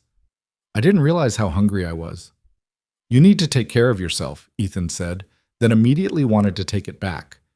I mean, not that it's my business, but if you're going to convince shareholders to trust you with their investments, probably helps to not pass out from hunger during the pitch. Vanessa's laugh was soft and surprised. Fair point. Consider me appropriately chastised. They ate in comfortable silence, the plane humming around them, the cabin lights dimmed for the transatlantic crossing. Other passengers settled into sleep or entertainment, cocooned in their private spaces. Tell me about her, Vanessa said eventually. Lily, how did you end up as a single parent? The question should have felt intrusive. Instead, it felt like an offering, Vanessa sharing pieces of her own story earlier, now inviting him to reciprocate. Her mother is Sarah, Ethan said. We met in college. Got married too young because Lily was unexpected, and we thought that's what you did. Turns out love doesn't magically appear just because you're scared and pregnant and trying to do the right thing. He stared at his empty plate, remembering. Sarah tried. I'll give her that. She tried for almost 3 years. But she was drowning, postpartum depression that never really lifted, dreams of medical school that evaporated with diapers and sleepless nights, a husband who worked constantly and still couldn't make enough money. One morning I woke up and she was just gone. Left a note saying she couldn't do it anymore, that Lily deserved better than a mother who resented her existence. That's heartbreaking, Vanessa said softly. The worst part is, she wasn't wrong. Ethan's voice was rough. Lily does deserve better. She deserves two parents who wanted her, who planned for her, who can give her opportunities and stability and all the things I'm constantly failing to provide. She has a father who loves her so much, he talks about her to strangers in taxicabs. Vanessa's hand found his again, deliberate this time. She has someone who thinks about her fear of thunderstorms and her favorite stuffed animals and whether chocolate chips are an appropriate breakfast food. That's not failure, Ethan. That's everything. His throat was tight. He blinked hard against the sudden burning in his eyes. Sorry, he managed. I don't usually. It's been a long day. It's been an impossible day, Vanessa corrected. You're allowed to feel things about it. The flight attendant came by to collect their plates, offering dessert, chocolate mousse or creme brulee. Ethan declined, but Vanessa ordered the mousse and, when it arrived, slid it between them with 2 spoons. Share it, she said. You look like you could use chocolate. It was possibly the most surreal moment in a day full of them. Eating chocolate mousse with his CEO at 30,000 feet, somewhere over the Atlantic Ocean, while his daughter painted planets and his entire life teetered on the edge of transformation.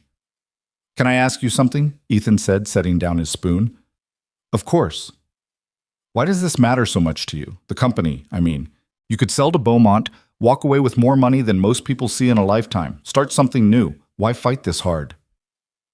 Vanessa was quiet for a long moment, her spoon tracing patterns in the chocolate. My father started Hartwell Industries 40 years ago, she said finally. Small manufacturing firm, 20 employees, 1 product line. He built it from nothing because he believed in creating something lasting, something that would outlive him. She looked at Ethan, her eyes reflecting the cabin's soft lighting. He died 5 years ago. Heart attack at his desk, still working at 73 because he couldn't imagine not working. His last words to me were about quarterly projections and supplier contracts. Very on brand for him. A sad smile crossed her face. I took over the company knowing I had impossible standards to meet. His legacy, his vision, the employees who'd worked for him for decades and were terrified I'd ruin everything. So I compensated by being harder, colder, more ruthless than necessary, proving I deserved the position. Showing everyone I wasn't just the daughter who inherited power, I was someone who could wield it. You built the company into something extraordinary, Ethan said. Everyone knows that. The growth, the expansion, the innovations. I built a machine, Vanessa interrupted quietly. Efficient, profitable, impressive on paper. But somewhere along the way, I forgot what my father actually cared about. Not the profit margins or market share. The people, the employees whose families depended on paychecks. The communities where our factories created opportunities. She set down her spoon. If I let Beaumont take this company and tear it apart, I'm not just losing a business. I'm destroying my father's actual legacy, the one that mattered to him, the one I was too busy being a CEO to remember. Understanding clicked into place for Ethan. This wasn't about money or power or even professional pride. This was about a daughter trying to honor her father's memory by remembering what he'd actually valued. He'd be proud of you, Ethan said, for fighting this, for remembering. I hope so. Vanessa's voice was barely above a whisper. I hope wherever he is, he knows I'm finally paying attention to the right things. The plane hit a patch of turbulence, a gentle rolling that made the cabin lights flicker. Around them, passengers shifted in their sleep, adjusting to the motion. Ethan's phone sat dark on his tray table, airplane mode engaged, cutting him off from Lily and Claire and everything familiar. In a few hours, they'd land in a city he'd never seen, walk into meetings with people who could change his life with a single decision, stake everything on words he'd written late at night at his kitchen table while Lily slept, and dreams felt impossibly far away. I'm terrified, he admitted, of tomorrow, of failing, of letting you down after you've done all this. Good, Vanessa said. Terror means you understand what's at stake. It'll keep you sharp. That's not reassuring. It's not meant to be reassuring. It's meant to be honest. She reached for her bag, pulling out a folder. But if you want reassurance, let's talk through the presentation. Walk me through your proposal like I'm a skeptical shareholder who thinks community investment is a waste of money. They spent the next 2 hours doing exactly that. Vanessa playing devil's advocate with the ruthlessness of someone who'd spent years in boardrooms, Ethan defending his framework with increasing confidence. She poked holes in his arguments, questioned his data, pushed him to articulate why sustainable growth mattered beyond moral platitudes. And somewhere in that process, something shifted. Ethan stopped thinking about the shareholders as distant billionaires and started seeing them as people who needed to be convinced, who could be convinced if he just found the right words. Better, Vanessa said after he'd successfully defended his community partnership model against her attack about overhead costs. Much better. You're starting to believe in this. I always believed in it, Ethan protested. You believed in the ideas. Now you're believing in your ability to sell them. She closed the folder. There's a difference. The cabin lights dimmed further, the flight attendants moving through to collect final service items before the overnight portion of the flight. Vanessa reclined her seat into a bed configuration with the ease of frequent practice. Sleep, she said. We land at 7 a.m. Paris time, which gives us about 5 hours. You'll need to be sharp tomorrow. I don't think I can sleep, Ethan admitted. His mind was racing, running through presentation points and potential questions, and the surreal reality of his current situation. Try anyway. Vanessa settled into her reclined seat, pulling a blanket over herself. And Ethan? Yeah? Thank you for doing this, for trusting me enough to leave your daughter and fly across an ocean on terrible notice. I know what that cost you. In the dim cabin lighting, she looked younger, more vulnerable. Not the ice-cold CEO from company videos, but someone tired and hopeful and fighting for something that mattered. Thank you for believing my proposal was worth fighting for, Ethan said quietly. Her smile was soft in the darkness. Get some sleep, she repeated. Tomorrow, we change everything. Ethan reclined his own seat, the mechanic smooth and silent, transforming his chair into something that approximated a bed. Through the window, he could see nothing but darkness and the occasional flash of the plane's navigation lights. Somewhere below, the Atlantic Ocean stretched vast and cold. Somewhere ahead, Paris waited with its shareholders and challenges and possibilities. Somewhere behind, Lily was probably asleep now, dreaming of planets and mummies and presents that needed to be sparkly, but not too sparkly. And here, suspended between past and future, Ethan closed his eyes and let the plane's gentle hum carry him toward whatever came next. Sleep came in fragments, shallow and restless, broken by the occasional announcement or the shift of other passengers moving through the darkened cabin.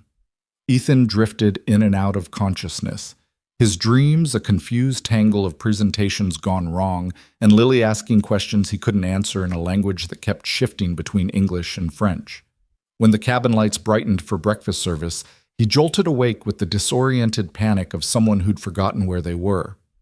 The window shade beside him was still down, but he could sense the change in light beyond it. Morning, somewhere over Europe, racing toward a city he'd only seen in photographs. Vanessa was already awake, her seat returned to its upright position, typing something on her phone with the focused intensity of someone who'd slept perfectly and woke ready to conquer the world. She'd changed at some point. Fresh blouse, hair pulled back, makeup applied with precision. She looked like a CEO again, all traces of the barefoot woman who'd made pancakes in his kitchen erased by professional armor. "Good morning," she said without looking up from her phone. "We land in 40 minutes. There's coffee and croissants coming around if you want breakfast." Ethan's mouth tasted like stale air and anxiety. He accepted the coffee gratefully when the flight attendant appeared along with a croissant that was still warm and flaked apart at the slightest touch. Real butter, real pastry, the kind of simple perfection that made him understand why people romanticized French food. "Did you sleep?" he asked Vanessa. "Enough." She set her phone down. "I was reviewing the shareholder position, seeing if anything shifted overnight. Marcus Thornton, one of our wild cards, posted on social media about sustainable investment practices. That's a good sign. He's leaning toward our side." "How can you tell from a social media post?" "Because I've been watching his patterns for 3 years. Marcus doesn't post about topics unless he's actively thinking about them. If sustainable investment is on his mind, it means he's questioning Beaumont's liquidation approach." Vanessa's smile was sharp. Every small signal matters. We're building a coalition one skeptical investor at a time. The plane began its descent, that distinctive shift in engine sound and pressure that made Ethan's ears pop. He raised the window shade and caught his breath. Paris spread below them in the early morning light, the Seine winding through the city like a silver ribbon. Buildings clustered in that distinctive European density, landmarks he recognized from photographs rising above the urban landscape. The Eiffel Tower, impossibly delicate from this height. The Arc de Triomphe anchoring its radiating streets. Thousands of lives waking up to their ordinary Wednesdays, unaware that somewhere above them, a terrified marketing analyst was about to bet everything on words he'd written at a kitchen table. "Beautiful, isn't it?" Vanessa said, leaning slightly to look past him through the window. "Terrifying," Ethan corrected. "That's where we have to convince people smarter and richer than me that I know what I'm talking about." "They're not smarter, they're just richer," Vanessa settled back into her seat. "And you do know what you're talking about. Trust that." The landing was smooth, professional, the kind of controlled descent that barely registered as touching ground. They taxied through Charles de Gaulle Airport, past other planes from a dozen countries, and Ethan had the surreal realization that he was in France. Actually in France. A country he'd never imagined visiting, where people spoke a language he didn't know, and everything familiar was 6 time zones away. Immigration and customs moved with efficient European precision. Vanessa navigated the process with the ease of someone who'd done this hundreds of times, while Ethan fumbled with his passport and tried not to look like someone who didn't belong in the business class immigration line. "Bonjour," the immigration officer said, stamping Ethan's passport with bureaucratic efficiency. "Bienvenue en France." "Thank you," Ethan managed, and the officer waved him through with the bored expression of someone who processed thousands of nervous travelers daily. Their luggage appeared on the carousel with surprising speed, and then they were walking through the arrivals hall where drivers held signs with names and families reunited with tears and laughter. A man in a dark suit held a placard reading Hart/Parker, and Vanessa steered them toward him without hesitation. "Bonjour, Mademoiselle Hart," the driver said, taking their bags. "The car is ready. We go to the hotel first, yes?" "Please, Michel, thank you." The car was another sleek black sedan, French license plates. The only indication they'd crossed an ocean. Michel navigated the airport exit with practiced efficiency, merging onto highways where signs pointed toward Paris in that distinctively European font. Ethan stared out the window, watching France scroll past. Businesses and apartments and suburban sprawl that could have been anywhere except for the language on the signs and the architecture that whispered of centuries instead of decades. His phone had reconnected to cellular service, pinging with messages. 3 texts from Claire, each with photos. Lily at the zoo, pointing at elephants. Lily with blue paint in her hair, laughing at something off camera. Lily asleep on his couch, with Sparkle McFlufferson tucked under her arm, and Saturn half-painted on the coffee table. 1 text from his mother, apparently informed by Claire. "Call me when you land." "What's this about Paris? Are you in trouble?" And 1 text from a number he didn't recognize. "Richard Chen here. Need to discuss your reassignment when you return. This is highly irregular." Ethan showed that last message to Vanessa, who read it and actually laughed. "Richard is discovering that complaining to HR about executive decisions gets you exactly nowhere," she said. "Don't respond. Let him stew. He's going to make my life miserable when we get back." "He's not going to be your manager when we get back." Vanessa's voice was matter of fact. "Win or lose today, you're moving to a different position. I'm thinking senior strategist, reporting directly to the executive team. Better title, better salary, actual authority to implement your ideas." Ethan's heart stuttered. "You can't just, that's a massive promotion. I can absolutely just. I'm the CEO. It's literally my job to put talented people in positions where they can actually contribute." She glanced at him. "Unless you want to stay in your cubicle taking orders from Richard?" "No, but then accept that your life is changing, Ethan, whether you're ready for it or not." The highway gave way to city streets, Paris proper closing in around them with its cream-colored buildings and ornate ironwork balconies. Cafes were opening, setting out small tables on sidewalks where people would soon sip espresso and watch the world pass. Bakeries displayed pastries in windows like edible art.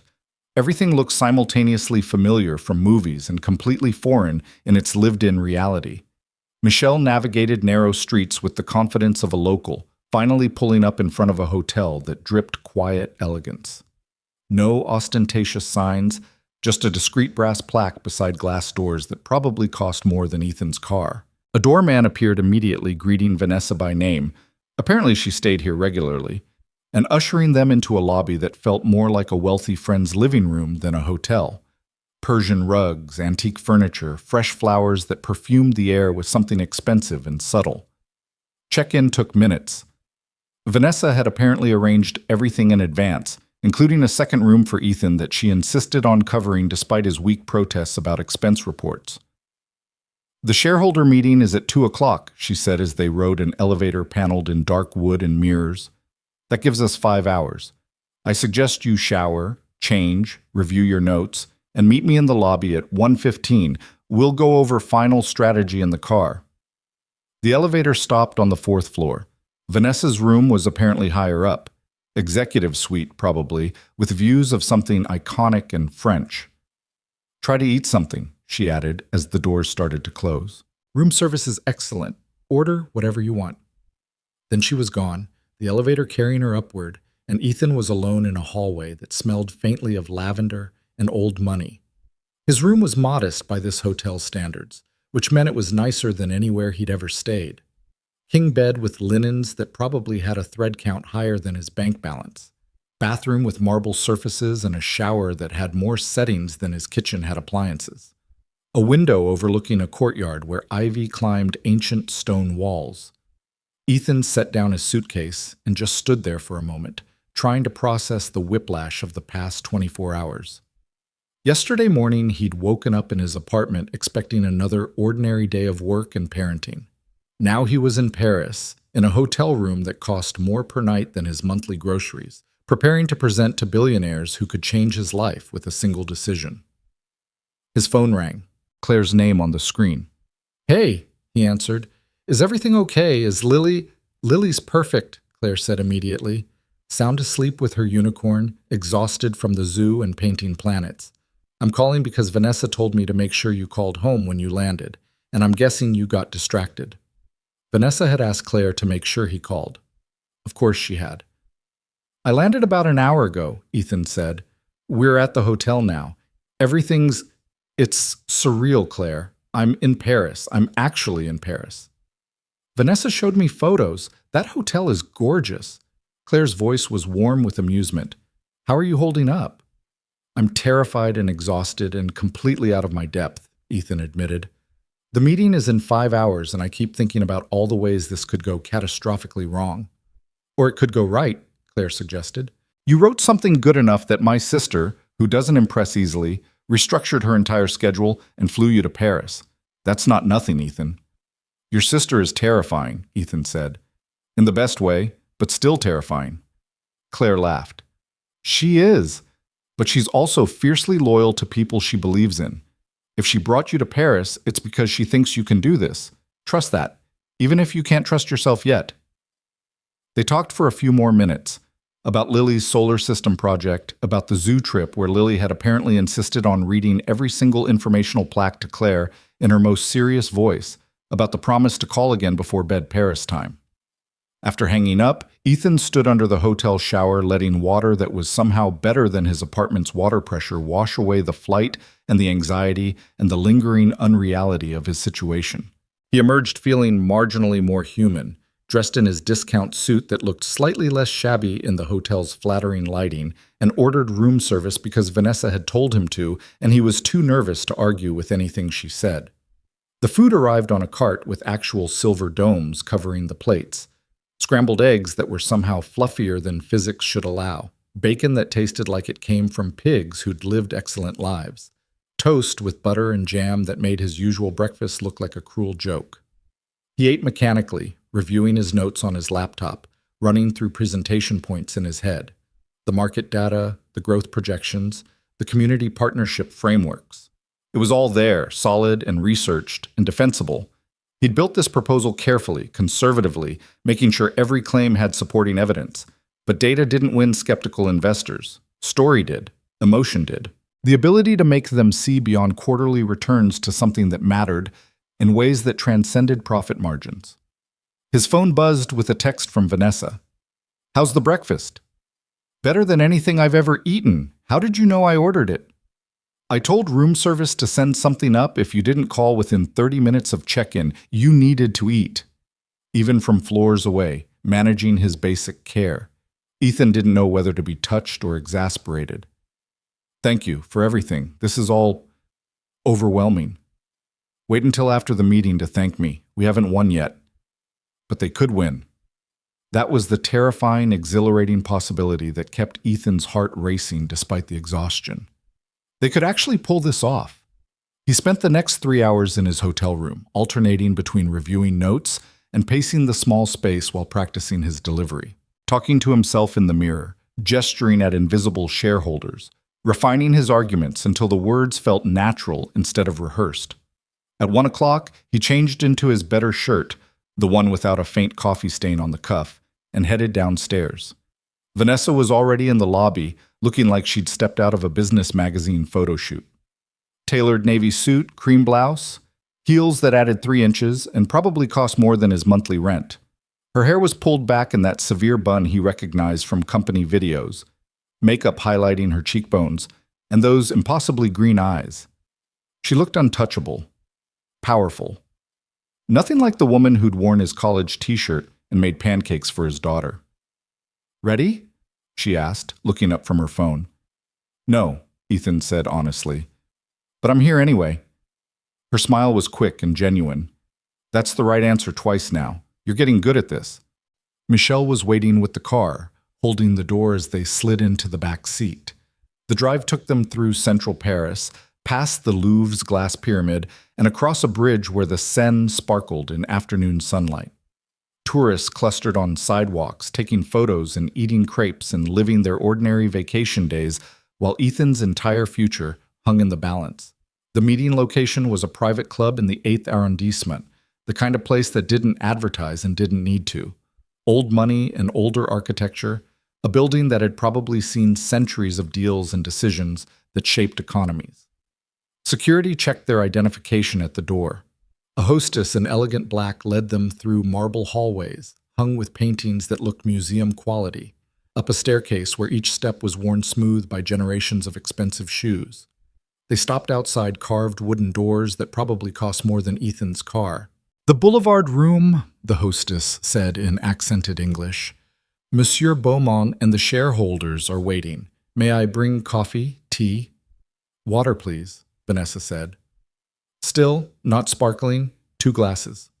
The hostess nodded and disappeared with silent efficiency. Vanessa turned to Ethan, her expression serious. "Last chance to back out," she said quietly. "I can do this alone. Present your ideas as my own proposal. You can wait here, fly home tomorrow, go back to your normal life."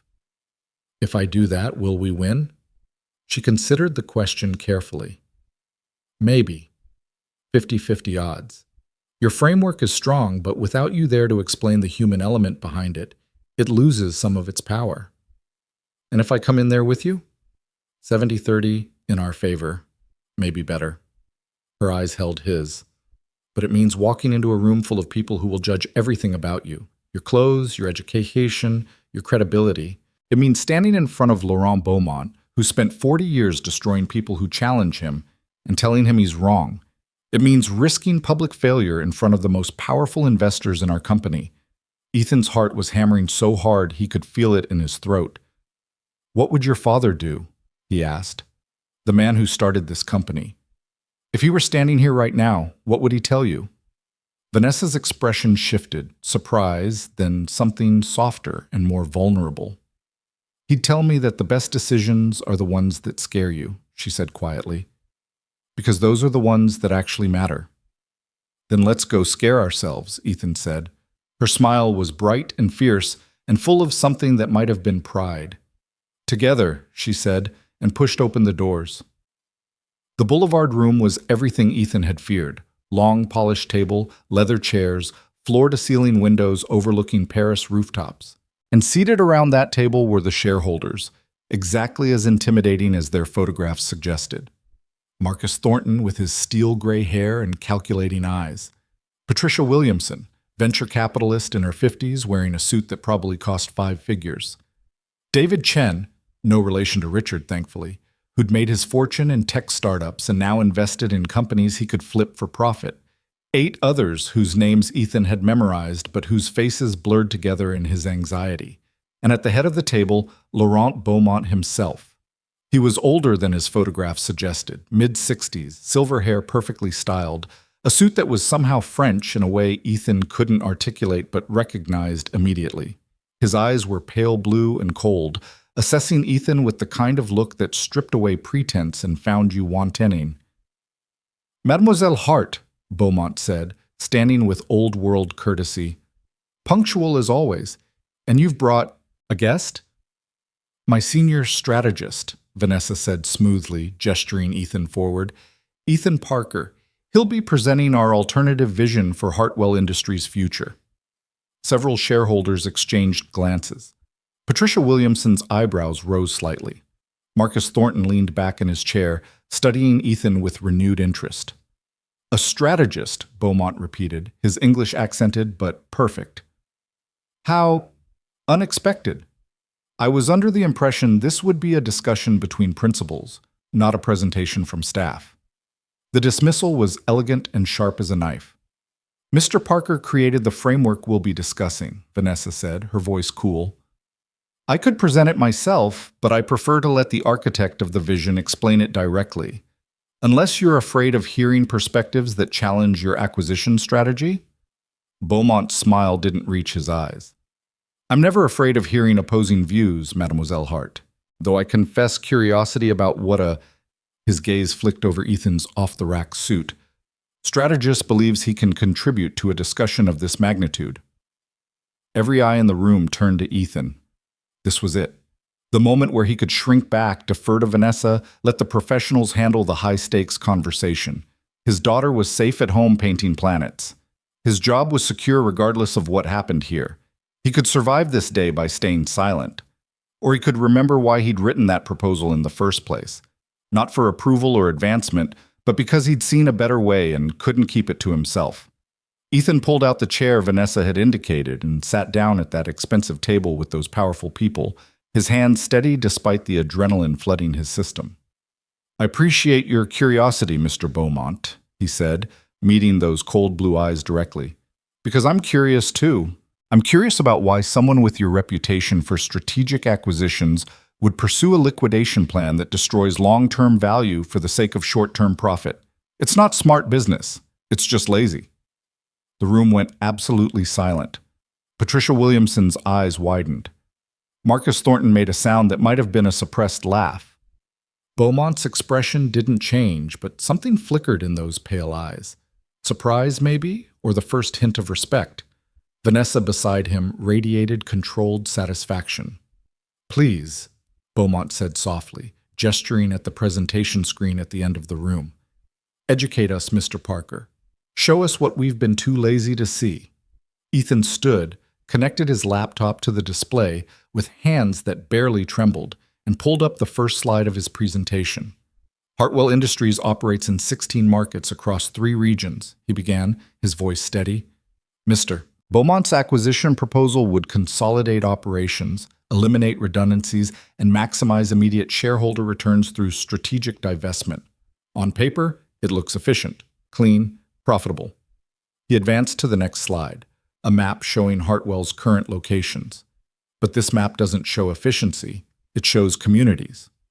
Real towns where our factories employ real people who spend their paychecks at local businesses and send their kids to local schools. When you eliminate a factory in a town of 20,000 people, you're not eliminating a line item. You're eliminating the economic foundation that supports restaurants and hardware stores and the tax base that funds teachers and firefighters. Marcus Thornton was leaning forward now, attention fully engaged. "My proposal," Ethan continued, advancing slides, identifies secondary markets with growing populations, emerging consumer bases, and infrastructure that supports sustainable expansion. These aren't glamorous markets. They're not coastal cities or tech hubs. They're places like Riverside County and Ashton Valley and Millbrook, places your consultants probably dismissed because the demographics don't look sexy enough for quarterly reports. He pulled up data comparing his identified markets with traditional expansion targets. But these markets have something your coastal targets don't: loyalty. When you invest in a community that's been overlooked, when you hire locally and partner with existing businesses and actually care about the place you're operating in, you build customer relationships that last decades. You create market presence that competitors can't easily replicate because it's based on trust, not just price points. Patricia Williamson was taking notes now, her pen moving quickly across her tablet. The returns are slower, Ethan admitted. 5-year projections instead of 18-month flips. But they're sustainable. They compound. And most importantly, they're real. He looked directly at Beaumont. You're proposing to strip mine Hartwell Industries for parts because that's what you do. It's efficient, it's profitable, it's completely soulless. And in the long run, it destroys more value than it creates. Not just for employees and communities, but for shareholders who could have been part of building something that actually mattered. The silence that followed was different than before, charged, thoughtful. Bold words, Beaumont said finally, from someone whose entire career could be ended with a phone call. Probably, Ethan agreed, but being safe hasn't gotten me very far. I might as well try being right instead. Marcus Thornton actually laughed at that, a sharp bark of surprised amusement. I like him, he said to Vanessa. Where did you find him? Working in a cubicle 3 levels below where anyone was looking, Vanessa said. Turns out the best ideas don't always come from the executive floor. For the next 90 minutes, Ethan walked them through his entire framework: market analysis, growth projections, community partnership models, implementation timelines. The shareholders asked hard questions, challenged assumptions, poked holes in his data. But they were engaged, actually engaged, leaning forward and debating among themselves and treating his proposal like something worth considering. Beaumont remained silent through most of it, his expression unreadable. When Ethan finished, returning to his seat beside Vanessa with his shirt sticking to his back from nervous sweat, Patricia Williamson was the first to speak. This is substantially different from what we were led to expect, she said. Mr. Beaumont's team presented the acquisition as essentially inevitable, a done deal with terms already negotiated. Because it should be a done deal, Beaumont said smoothly. Mademoiselle Hart is fighting a losing battle. The market dynamics favor consolidation. Sentiment favors efficiency. And frankly, she's emotional about a company her father built rather than pragmatic about its future. I'm pragmatic enough to know that destroying a company's foundation for quick profit is short-sighted, Vanessa shot back. And I'm emotional enough to care that we're talking about real people's lives, not just numbers on a balance sheet. Sentiment is expensive, Beaumont said. So is rebuilding market share after you've destroyed community trust, Ethan interjected, which you'll discover when your next acquisition faces organized resistance from communities who've learned what you do to the places you touch. Beaumont's eyes narrowed. Careful, Mr. Parker. You're very young to be making threats. Not a threat. An observation. Ethan held his gaze. You're brilliant at what you do, finding undervalued companies and extracting maximum value. But you're operating in an old model. Consumers care where their money goes now. Employees have options. Communities organize. The playbook you're using worked great in the 90s, but it's 2026, Mr. Beaumont. People are paying attention. Marcus Thornton set down his pen with a decisive click. I want to see full 5-year projections, he said to Vanessa. Both scenarios, Beaumont's liquidation model versus Parker's expansion framework. Real numbers, independent analysis, conservative estimates. Can you have that ready by tomorrow morning? Yes, Vanessa said immediately. Then we'll reconvene, Marcus said. 9 a.m. tomorrow, same location. I think we owe it to ourselves to consider both paths carefully before making a final decision. Patricia Williamson nodded. Agreed. This deserves more than a rubber stamp approval. Other shareholders murmured assent. Not unanimous. David Chen looked skeptical, and 2 others seemed unmoved, but enough agreement to matter. Beaumont stood, his expression cold. "Delaying the inevitable," he said quietly. "But if the shareholders wish to indulge in fantasy planning, I suppose we have time. Tomorrow morning, then. I look forward to explaining reality to those still clinging to sentiment." He left without another word, the door closing behind him with a soft, expensive click. The remaining shareholders dispersed more slowly, several approaching Vanessa to request additional materials or clarification. Marcus Thornton shook Ethan's hand with a grip that felt like both congratulations and warning. "That took guts," he said, "calling out Beaumont in front of this group. Most people are too intimidated." "I was terrified," Ethan admitted. "Good. You should be. But you did it anyway." Marcus glanced at Vanessa. "You've got something interesting here. Don't waste it." When the room finally emptied, leaving just Ethan and Vanessa standing in the fading afternoon light, the adrenaline crashed out of Ethan's system all at once.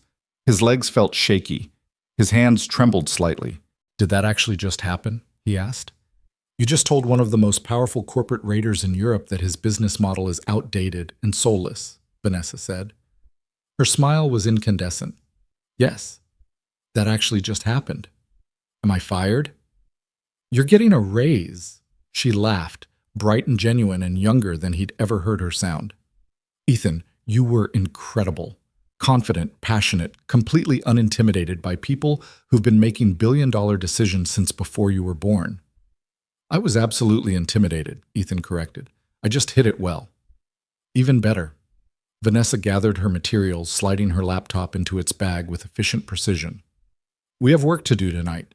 Those projections Marcus requested need to be bulletproof. But first, I'm buying you dinner. Somewhere quintessentially Parisian where we can celebrate the fact that we didn't completely crash and burn." "We didn't win yet," Ethan pointed out. "No," Vanessa agreed. "But we didn't lose, and 24 hours ago, I wasn't sure we'd even get a fair hearing. You changed that, Ethan. You made them listen." They walked out of the building into Paris twilight, the city lights beginning to glow against a sky still holding the last traces of sunset. The Seine reflected streetlights and passing boats, tourists and locals sharing the sidewalks in that particular evening energy that belonged to cities confident in their beauty. Vanessa led him to a small restaurant tucked down a side street, the kind of place only locals would know, with red-checked tablecloths and a chalkboard menu written in flowing cursive French. They ate slowly, savoring food that made Ethan reconsider everything he thought he knew about cuisine. Coq au vin that fell apart at the touch of a fork, bread so fresh it was still warm, wine that Vanessa ordered in fluid French and tasted like bottled sophistication. "I need to call Lily," Ethan said as they finished dinner, checking his watch and doing the time zone math. "It's almost bedtime for her." "Of course," Vanessa signaled for the check. "Tell her hi from me. Tell her we found sparkly things today, though we haven't bought any yet." Ethan stepped outside to make the call, the Paris evening cool against his skin. Lily answered on the second ring, sleepy and happy, ready to tell him all about the zoo and the planets, and how Claire made the best grilled cheese sandwiches. "I miss you, Daddy," she said finally, her voice small. "I miss you too, sweetheart. So much. But I'll be home soon, and I'll bring you something special." "Something sparkly?" "Something perfect," Ethan promised. "Now go to sleep, dream about unicorns." "And mummies," Lily added. "Paris mummies." After they hung up, Ethan stood on that Parisian side street for a long moment, holding his phone and feeling the impossible distance between where he was and where his heart lived. When he returned inside, Vanessa had paid and was waiting by the door. "She good?" she asked. "She's perfect," Ethan said. "Missing me, but happy. Claire's taking great care of her." "Good." Vanessa pushed open the door. "Come on. We have projections to build and a future to save. Tomorrow, we finish what we started." They walked back toward the hotel through streets that smelled like bread and coffee and the particular perfume of a city that had seen centuries of victories and defeats. Somewhere in this city, Laurent Beaumont was probably planning his counterattack. Somewhere back home, Lily was falling asleep with her unicorn. And here, in this moment suspended between everything that had happened and everything that might, Ethan felt something he hadn't felt in years. Hope. Real, terrifying, exhilarating hope that maybe, just maybe, Tomorrow would be the day everything changed. They worked through the night in Vanessa's suite, which turned out to be less of a hotel room and more of an elegant apartment with a sitting area, dining table, and windows that framed the Eiffel Tower lit up against the Paris darkness. Ethan tried not to think about what this space cost per night and focused instead on the spreadsheets multiplying across his laptop screen. The projections Marcus had requested needed to be airtight, every assumption defended, every number sourced, every projection conservative enough to withstand the most aggressive scrutiny.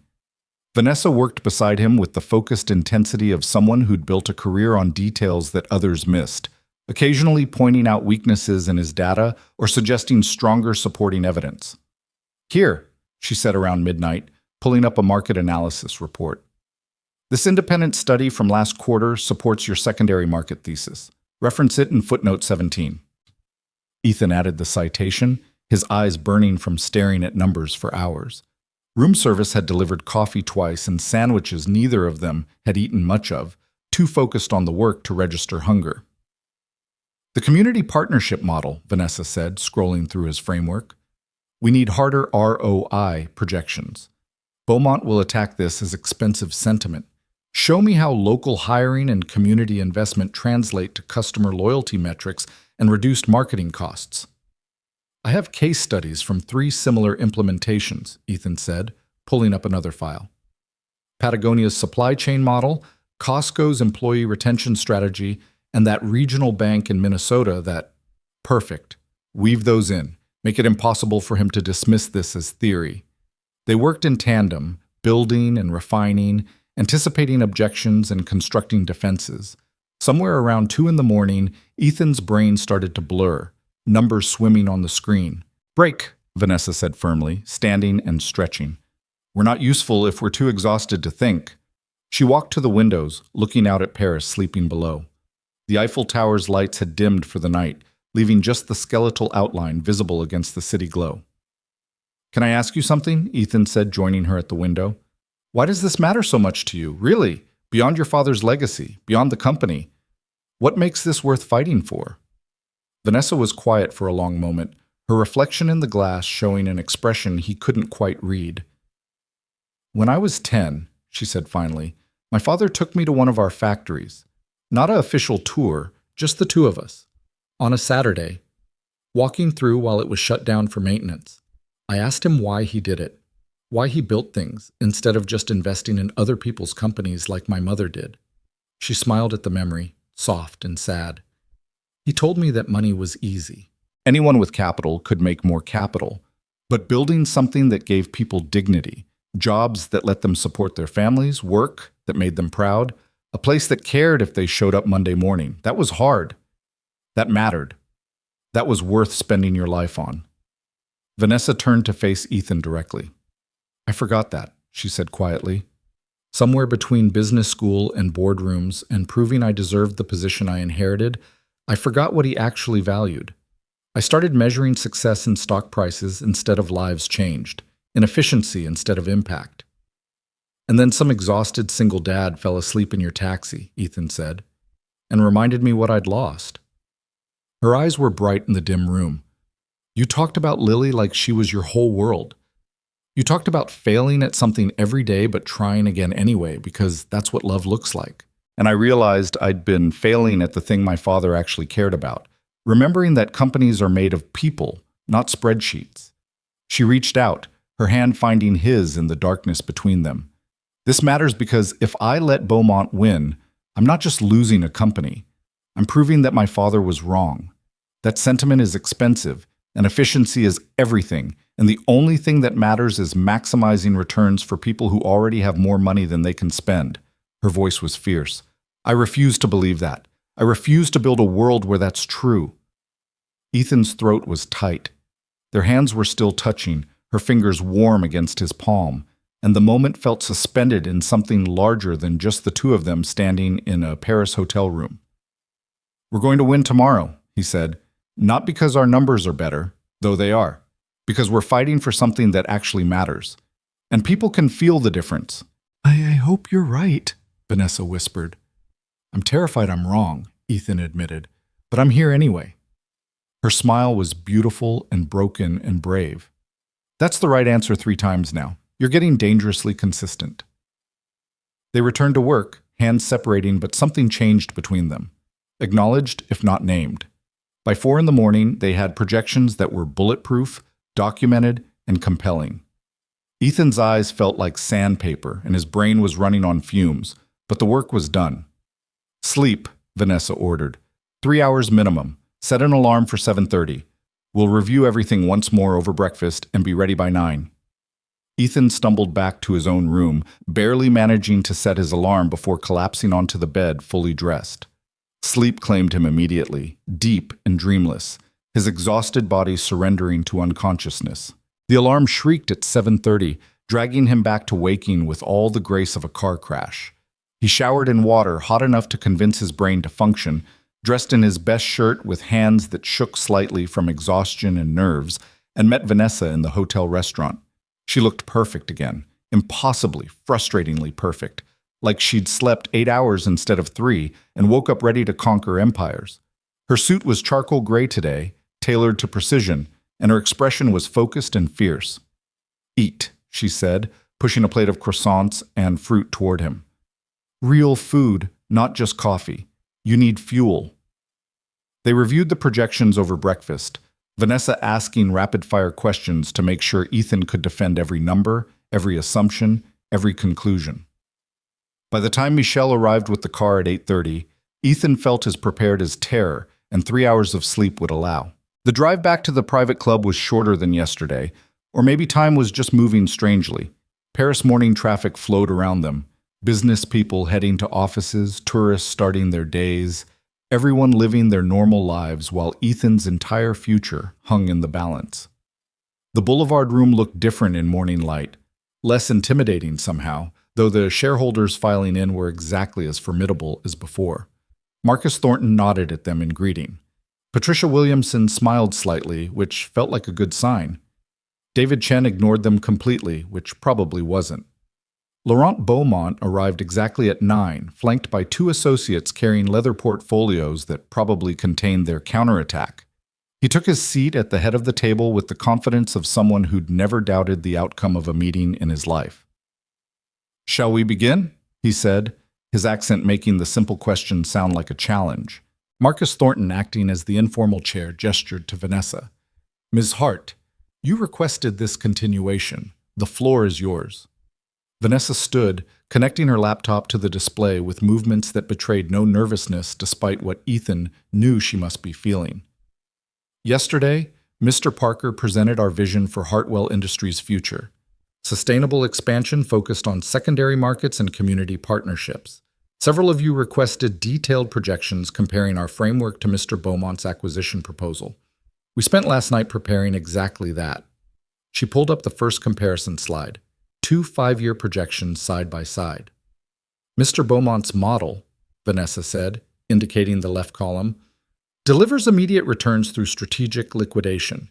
Year 1 shows a 42% return for shareholders through asset sales and operational consolidation. It's impressive, it's efficient. And by year 3, it's finished because there's no company left to generate ongoing value. She advanced to the next slide. Our model shows slower initial returns. 18% year 1, 24% year 2. But by year 4, we're outperforming the liquidation model because we're building sustainable revenue streams instead of mining the company for parts. By year 7, shareholders who stayed with our vision have seen cumulative returns that exceed Beaumont's quick flip model by 33%. Patricia Williamson was leaning forward, studying the numbers intently. "These projections assume significant community investment," Beaumont interjected. "Local hiring mandates, partnership programs, all the expensive sentiment we discussed yesterday. Those costs reduce efficiency." "Those costs build loyalty," Ethan said, standing to join Vanessa at the front of the room, "which reduces customer acquisition costs, increases lifetime value, and creates competitive moats that can't be easily replicated." He pulled up the supporting data they'd compiled overnight. When Patagonia committed to supply chain transparency and environmental responsibility, their costs increased 12% initially, but customer retention improved by 38%, and their brand value increased enough to command premium pricing that more than offset the investment. They're now worth over $3 billion because they built something people believe in. Patagonia sells outdoor clothing to wealthy liberals, Beaumont said dismissively. Hartwell Industries manufactures industrial components and consumer durables. The comparison is meaningless. The principle is identical, Ethan shot back. Consumers care where their money goes. Employees care who they work for. Communities care which companies invest in their futures. You can ignore that reality and chase quick profits, or you can build something that lasts. But you can't do both. David Chen spoke up for the first time. The numbers are compelling, but they're also optimistic. What happens if these secondary markets don't perform as projected? What's the downside risk? Excellent question, Vanessa said, pulling up another slide. We've run 3 scenarios: aggressive, moderate, and conservative. Even in the conservative scenario, where our secondary market expansion underperforms by 25%, we still achieve returns comparable to Beaumont's liquidation model by year 5. The difference is, we still have a functioning company at the end generating ongoing value. She let that sink in. Mr. Beaumont is offering you a guaranteed exit at the cost of everything we've built. We're offering you the chance to be part of building something that actually matters. The returns are competitive, the risk is manageable, and the legacy is something you can be proud of. Marcus Thornton was making notes, his expression thoughtful. Several other shareholders were reviewing the data on their tablets, comparing numbers, running their own calculations. Beaumont stood, his movements controlled and precise. A beautiful story, he said, truly compelling. Ms. Hart speaks of legacy and meaning and building something that lasts. Very inspiring for a business school case study. His smile was sharp. But we're not here to feel good about ourselves. We're here to maximize value for shareholders who trusted us with their capital. He pulled up his own presentation on a second screen. The reality is simple. Hartwell Industries is a mid-sized manufacturing firm in a consolidating industry. Competition is increasing, margins are tightening, and the window for profitable exit is closing. My offer represents the best possible return given current market conditions. Beaumont advanced through slides showing market trends, industry forecasts, competitive pressures. Ms. Hart's expansion fantasy assumes we can successfully enter new markets while maintaining margins and building brand loyalty in communities that have never heard of Hartwell Industries. It assumes competitors won't respond. It assumes economic conditions will remain favorable for half a decade. It assumes everything goes according to plan. He looked around the room. How often does everything go according to plan? In 40 years of acquisitions, I've learned that optimistic projections almost never match reality, but guaranteed returns do. I'm offering you certainty. Ms. Hart is offering you hope. The room was silent, shareholders weighing 2 completely different visions of the future. If I may, Ethan said, his voice cutting through the quiet, Mr. Beaumont is right that optimistic projections often fail, but he's wrong about why. He walked to the front of the room, standing between the 2 competing presentations. Projections fail when they're built on assumptions that ignore reality. When executives in corner offices make decisions about markets they've never visited and customers they've never met. When efficiency becomes more important than understanding what actually matters to the people you're trying to serve. Ethan pulled up a map showing Hartwell's current operations alongside his proposed expansion markets. Every market I identified in this proposal, I researched personally. I called chambers of commerce and talked to small business owners. I reviewed demographic data and economic development plans. I didn't just pick cities that looked good on paper. I found communities that are ready for growth and need partners who will invest in their success. He looked directly at Beaumont. You're offering certainty built on destruction. I'm offering hope built on research, data, and understanding what actually creates value in the real world. Yes, things might not go according to plan, but we built contingencies for that. We have backup markets, alternative partnerships, flexible implementation timelines. This isn't naive optimism. It's careful planning combined with genuine belief that building something matters more than strip mining it for parts. Patricia Williamson set down her tablet. I've spent the last 12 hours reviewing both proposals in detail, she said. Mr. Beaumont's numbers are cleaner, simpler, easier to understand. Ms. Hart's framework is more complex, requires more faith, assumes more variables align correctly. Ethan's heart sank. But, Patricia continued, I've also spent 30 years investing in companies, and I've learned something. The easy exit always looks attractive in the moment, but the investments I'm actually proud of, the ones I tell my grandchildren about, are the ones where we built something that lasted, where we took the harder path because it was the right one. She looked at Vanessa. I'm voting to reject the acquisition. I want to see what you can build. Marcus Thornton nodded slowly. I'm with Patricia. The numbers are close enough that values matter, and I value companies that care about more than quarterly returns. David Chen shook his head. I'm out.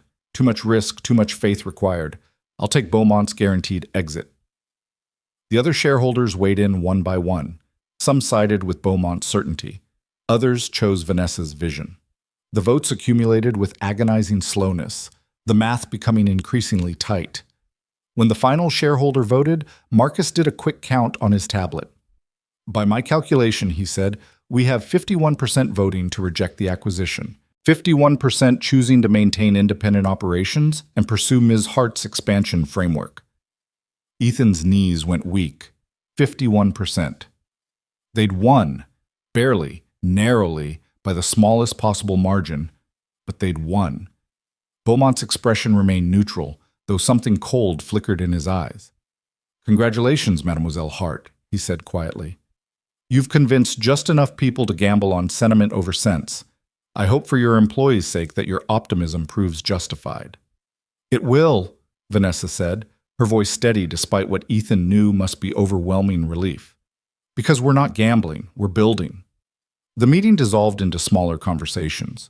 Shareholders approaching Vanessa with questions about implementation timelines, others discussing exit strategies now that the acquisition had failed. Beaumont left quickly, his associates following, the door closing behind them with finality. Marcus Thornton shook Ethan's hand again, firmer this time. That took real courage, he said, standing up there and challenging Beaumont, defending your vision against someone who's destroyed bigger companies than yours before breakfast. I was terrified, Ethan admitted. Good. You should be. But you did it anyway. Marcus glanced at Vanessa. Take care of this one. People who can think clearly while terrified are rare. When the room finally emptied, leaving just Ethan and Vanessa standing among the scattered papers and empty coffee cups, the magnitude of what they'd accomplished hit Ethan all at once. They'd actually done it. Against impossible odds, with barely any preparation, fighting against one of the most powerful corporate raiders in Europe. They'd won. We did it, he said, the words feeling surreal. We actually did it. Vanessa turned to him, and her expression was unlike anything he'd seen before. Relief and joy, and something that looked almost like tears she was fighting to contain. You did it, she corrected. Your proposal, your vision, your courage to stand in front of people who could destroy you and tell them they were wrong. Our victory, Ethan said firmly. I wrote words on paper. You made them matter. You brought me here, believed in the framework, fought for it like it was your own. This is ours, Vanessa.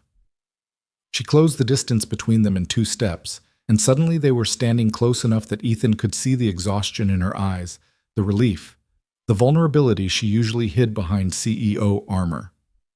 Thank you, she said quietly, for reminding me why this mattered, for being brave enough to say what I'd forgotten how to feel. Thank you for seeing something in me worth believing in, Ethan said, for pulling me out of that cubicle and showing me I could be more than invisible. The moment stretched between them, charged with everything unspoken, gratitude and attraction, and the strange intimacy of people who'd fought a battle together and somehow survived. Vanessa's phone buzzed, breaking the spell. She stepped back, checking the message, her expression shifting to something lighter. Claire sent photos, she said, turning the screen toward him. Lily's solar system is complete. Apparently Jupiter has glitter on it because planets should sparkle. Ethan laughed, the sound punching out of him with all the relief and joy and exhaustion he'd been holding back. His daughter had made Jupiter sparkle while he'd been in Paris saving his company and his future and everything that mattered.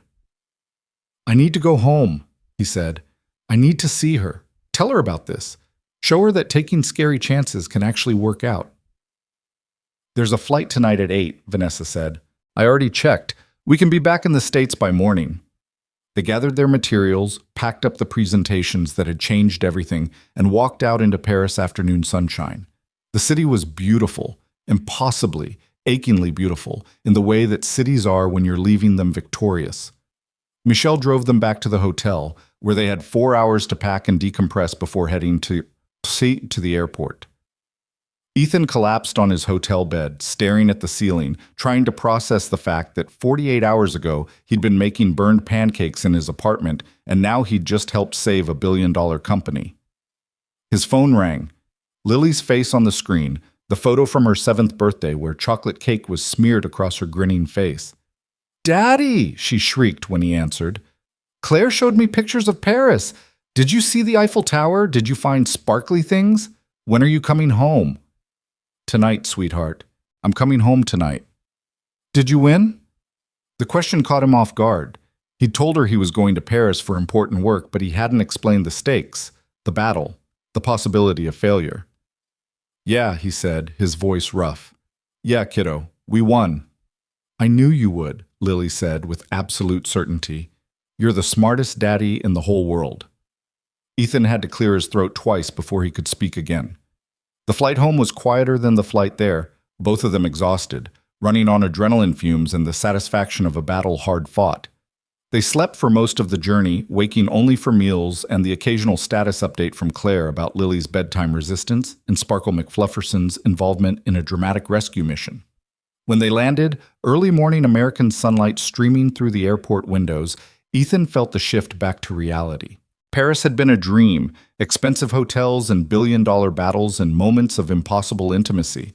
But this was home, his actual life, the place where he had to figure out what came next. They collected their luggage in tired silence, emerging into the arrivals area where Claire was waiting with Lily bouncing beside her, barely able to contain her excitement. "Daddy!" Lily launched herself at him, and Ethan caught her up in a hug that lifted her off the ground. She smelled like strawberry shampoo and paint and home. "I missed you so much," he murmured into her hair. "I missed you more. Did you bring me a present?" "Of course I did." He set her down and pulled a small wrapped box from his carry-on. "Something sparkly, but not too sparkly. Something French. Something that proves I was really there." Lily tore open the wrapping with 7-year-old enthusiasm, revealing a delicate silver bracelet with tiny Eiffel Tower charms that caught the light perfectly. Her eyes went huge. "It's so pretty," she breathed. "Can I wear it to school? Will Madison be jealous?" "Probably," Ethan laughed, "but in a nice way." Lily threw her arms around him again, then surprised everyone by turning and hugging Vanessa too. "Thank you for taking care of my daddy," she said seriously. "Claire said you went to Paris together and did important things." Vanessa looked momentarily stunned. Then her expression softened into something genuine and warm. "Your daddy took care of me too," she said. "He reminded me about some important things I'd forgotten." Claire drove them back to Ethan's apartment. Vanessa insisted on coming along, saying she wanted to see Lily's solar system, and they trudged up the familiar stairs to his familiar door. Everything looked exactly as he'd left it 48 hours ago, but somehow different. Smaller, maybe. More real. Lily's solar system dominated the kitchen table, planets hanging at various heights from carefully painted foam board. Jupiter did indeed have glitter, along with Saturn's rings and a few creative additions to Mars that probably weren't scientifically accurate but definitely sparkled. "It's perfect," Ethan said, and meant it. "I got an A already," Lily announced proudly. "Mrs. Patterson said it was the best one in the class." They sat around his kitchen table, the same table where he'd written the proposal that had changed everything, eating the lunch Claire had thoughtfully picked up because Ethan's refrigerator was still full of expired eggs and not much else. Vanessa looked oddly at home in his apartment again, though this time she was wearing her CEO clothes instead of his college t-shirt.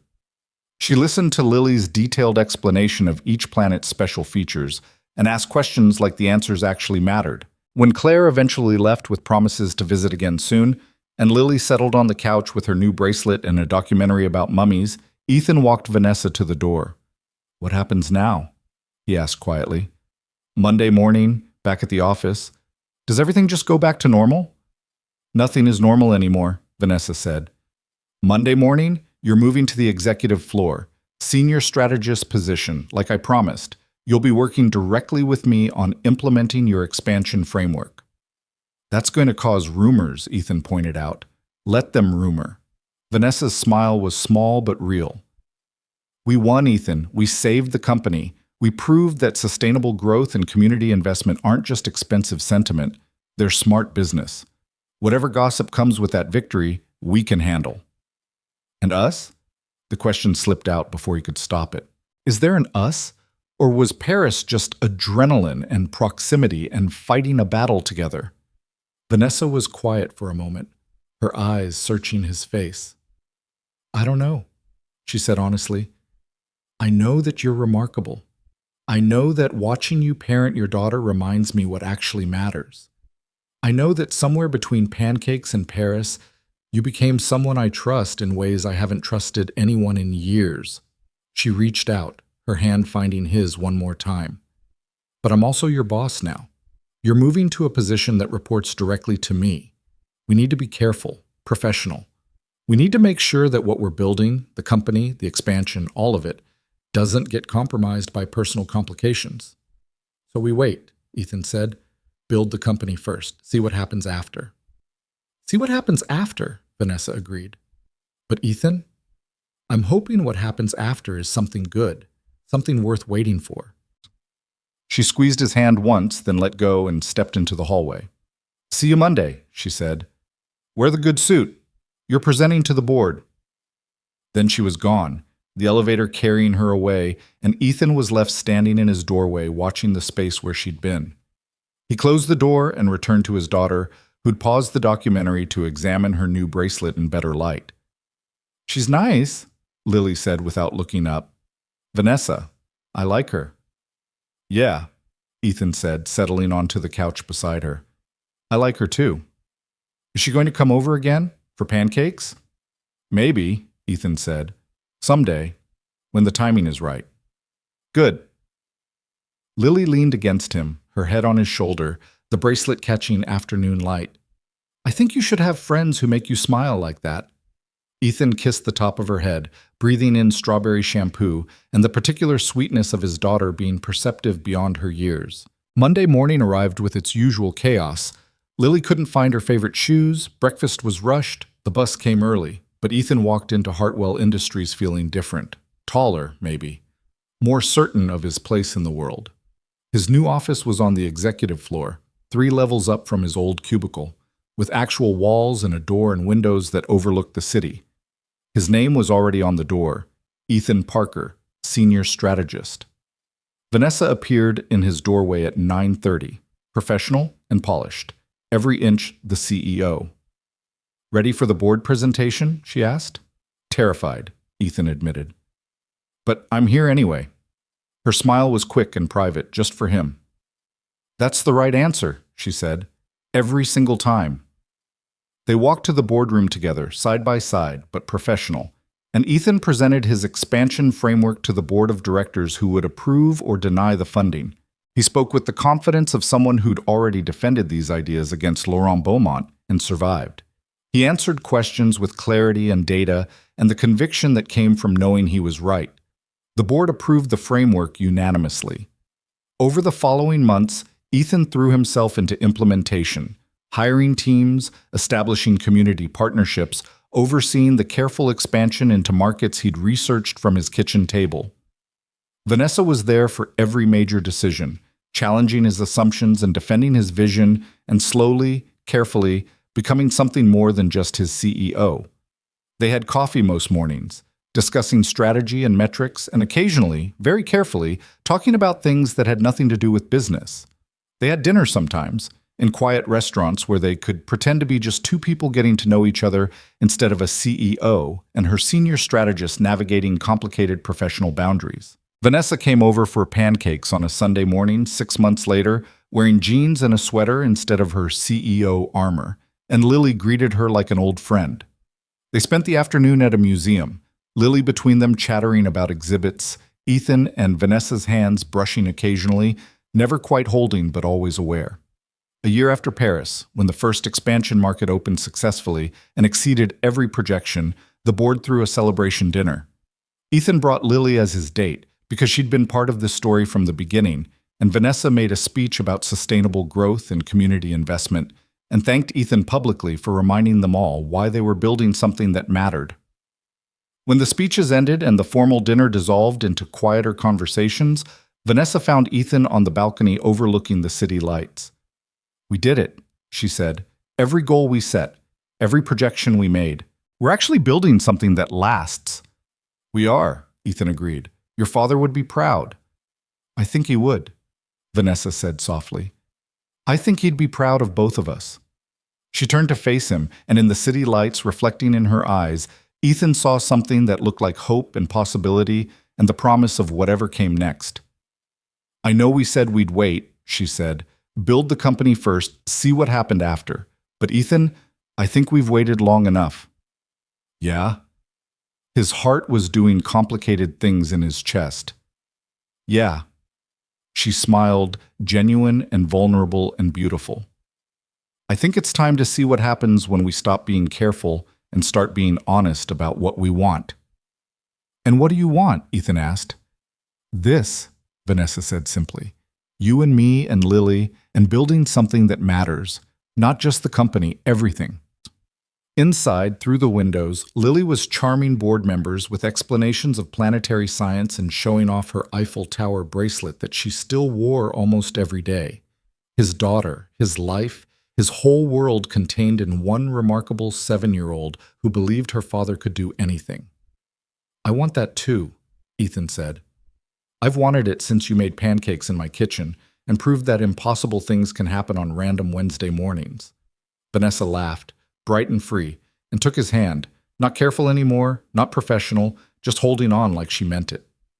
"Then let's stop waiting," she said. "Let's see what we can build when we're brave enough to want everything." And there, on a balcony overlooking a city full of lives and dreams and ordinary miracles, Ethan Parker kissed Vanessa Hart for the first time. Not as CEO and employee, not as business partners, but as two people who'd found each other in the chaos of corporate battles and pancake mornings, and learned that sometimes the best things in life are the ones you're brave enough to fight for. When they finally pulled apart, both breathless and smiling, Lily's voice came through the open door. "Daddy, Vanessa, they're bringing out cake. You're missing cake." "We're coming," Ethan called back, then to Vanessa. "She's going to have opinions about this, possibly many opinions." "I'm counting on it," Vanessa said. "She's the smartest person I know. Her opinions matter." They walked back inside, hand in hand, toward cake and celebration and a daughter who would absolutely have questions. Toward Monday mornings and board meetings and the complicated, beautiful work of building a company that actually mattered. Toward a future that looked nothing like the one Ethan had imagined when he woke up that Wednesday morning to find his CEO making pancakes in his kitchen. But that was okay. Better than okay. Because sometimes the best futures are the ones you never see coming. The ones that arrive barefoot and unexpected, wearing your college t-shirt and changing everything you thought you knew about what was possible. Lily ran up to them as they entered, grabbing both their hands. "Can we go to Paris again sometime?" she asked. "All three of us?" "I want to see the real mummies." Ethan looked at Vanessa. Vanessa looked at him. They both smiled. "Absolutely," Vanessa said. "I think that's a perfect plan." And it was.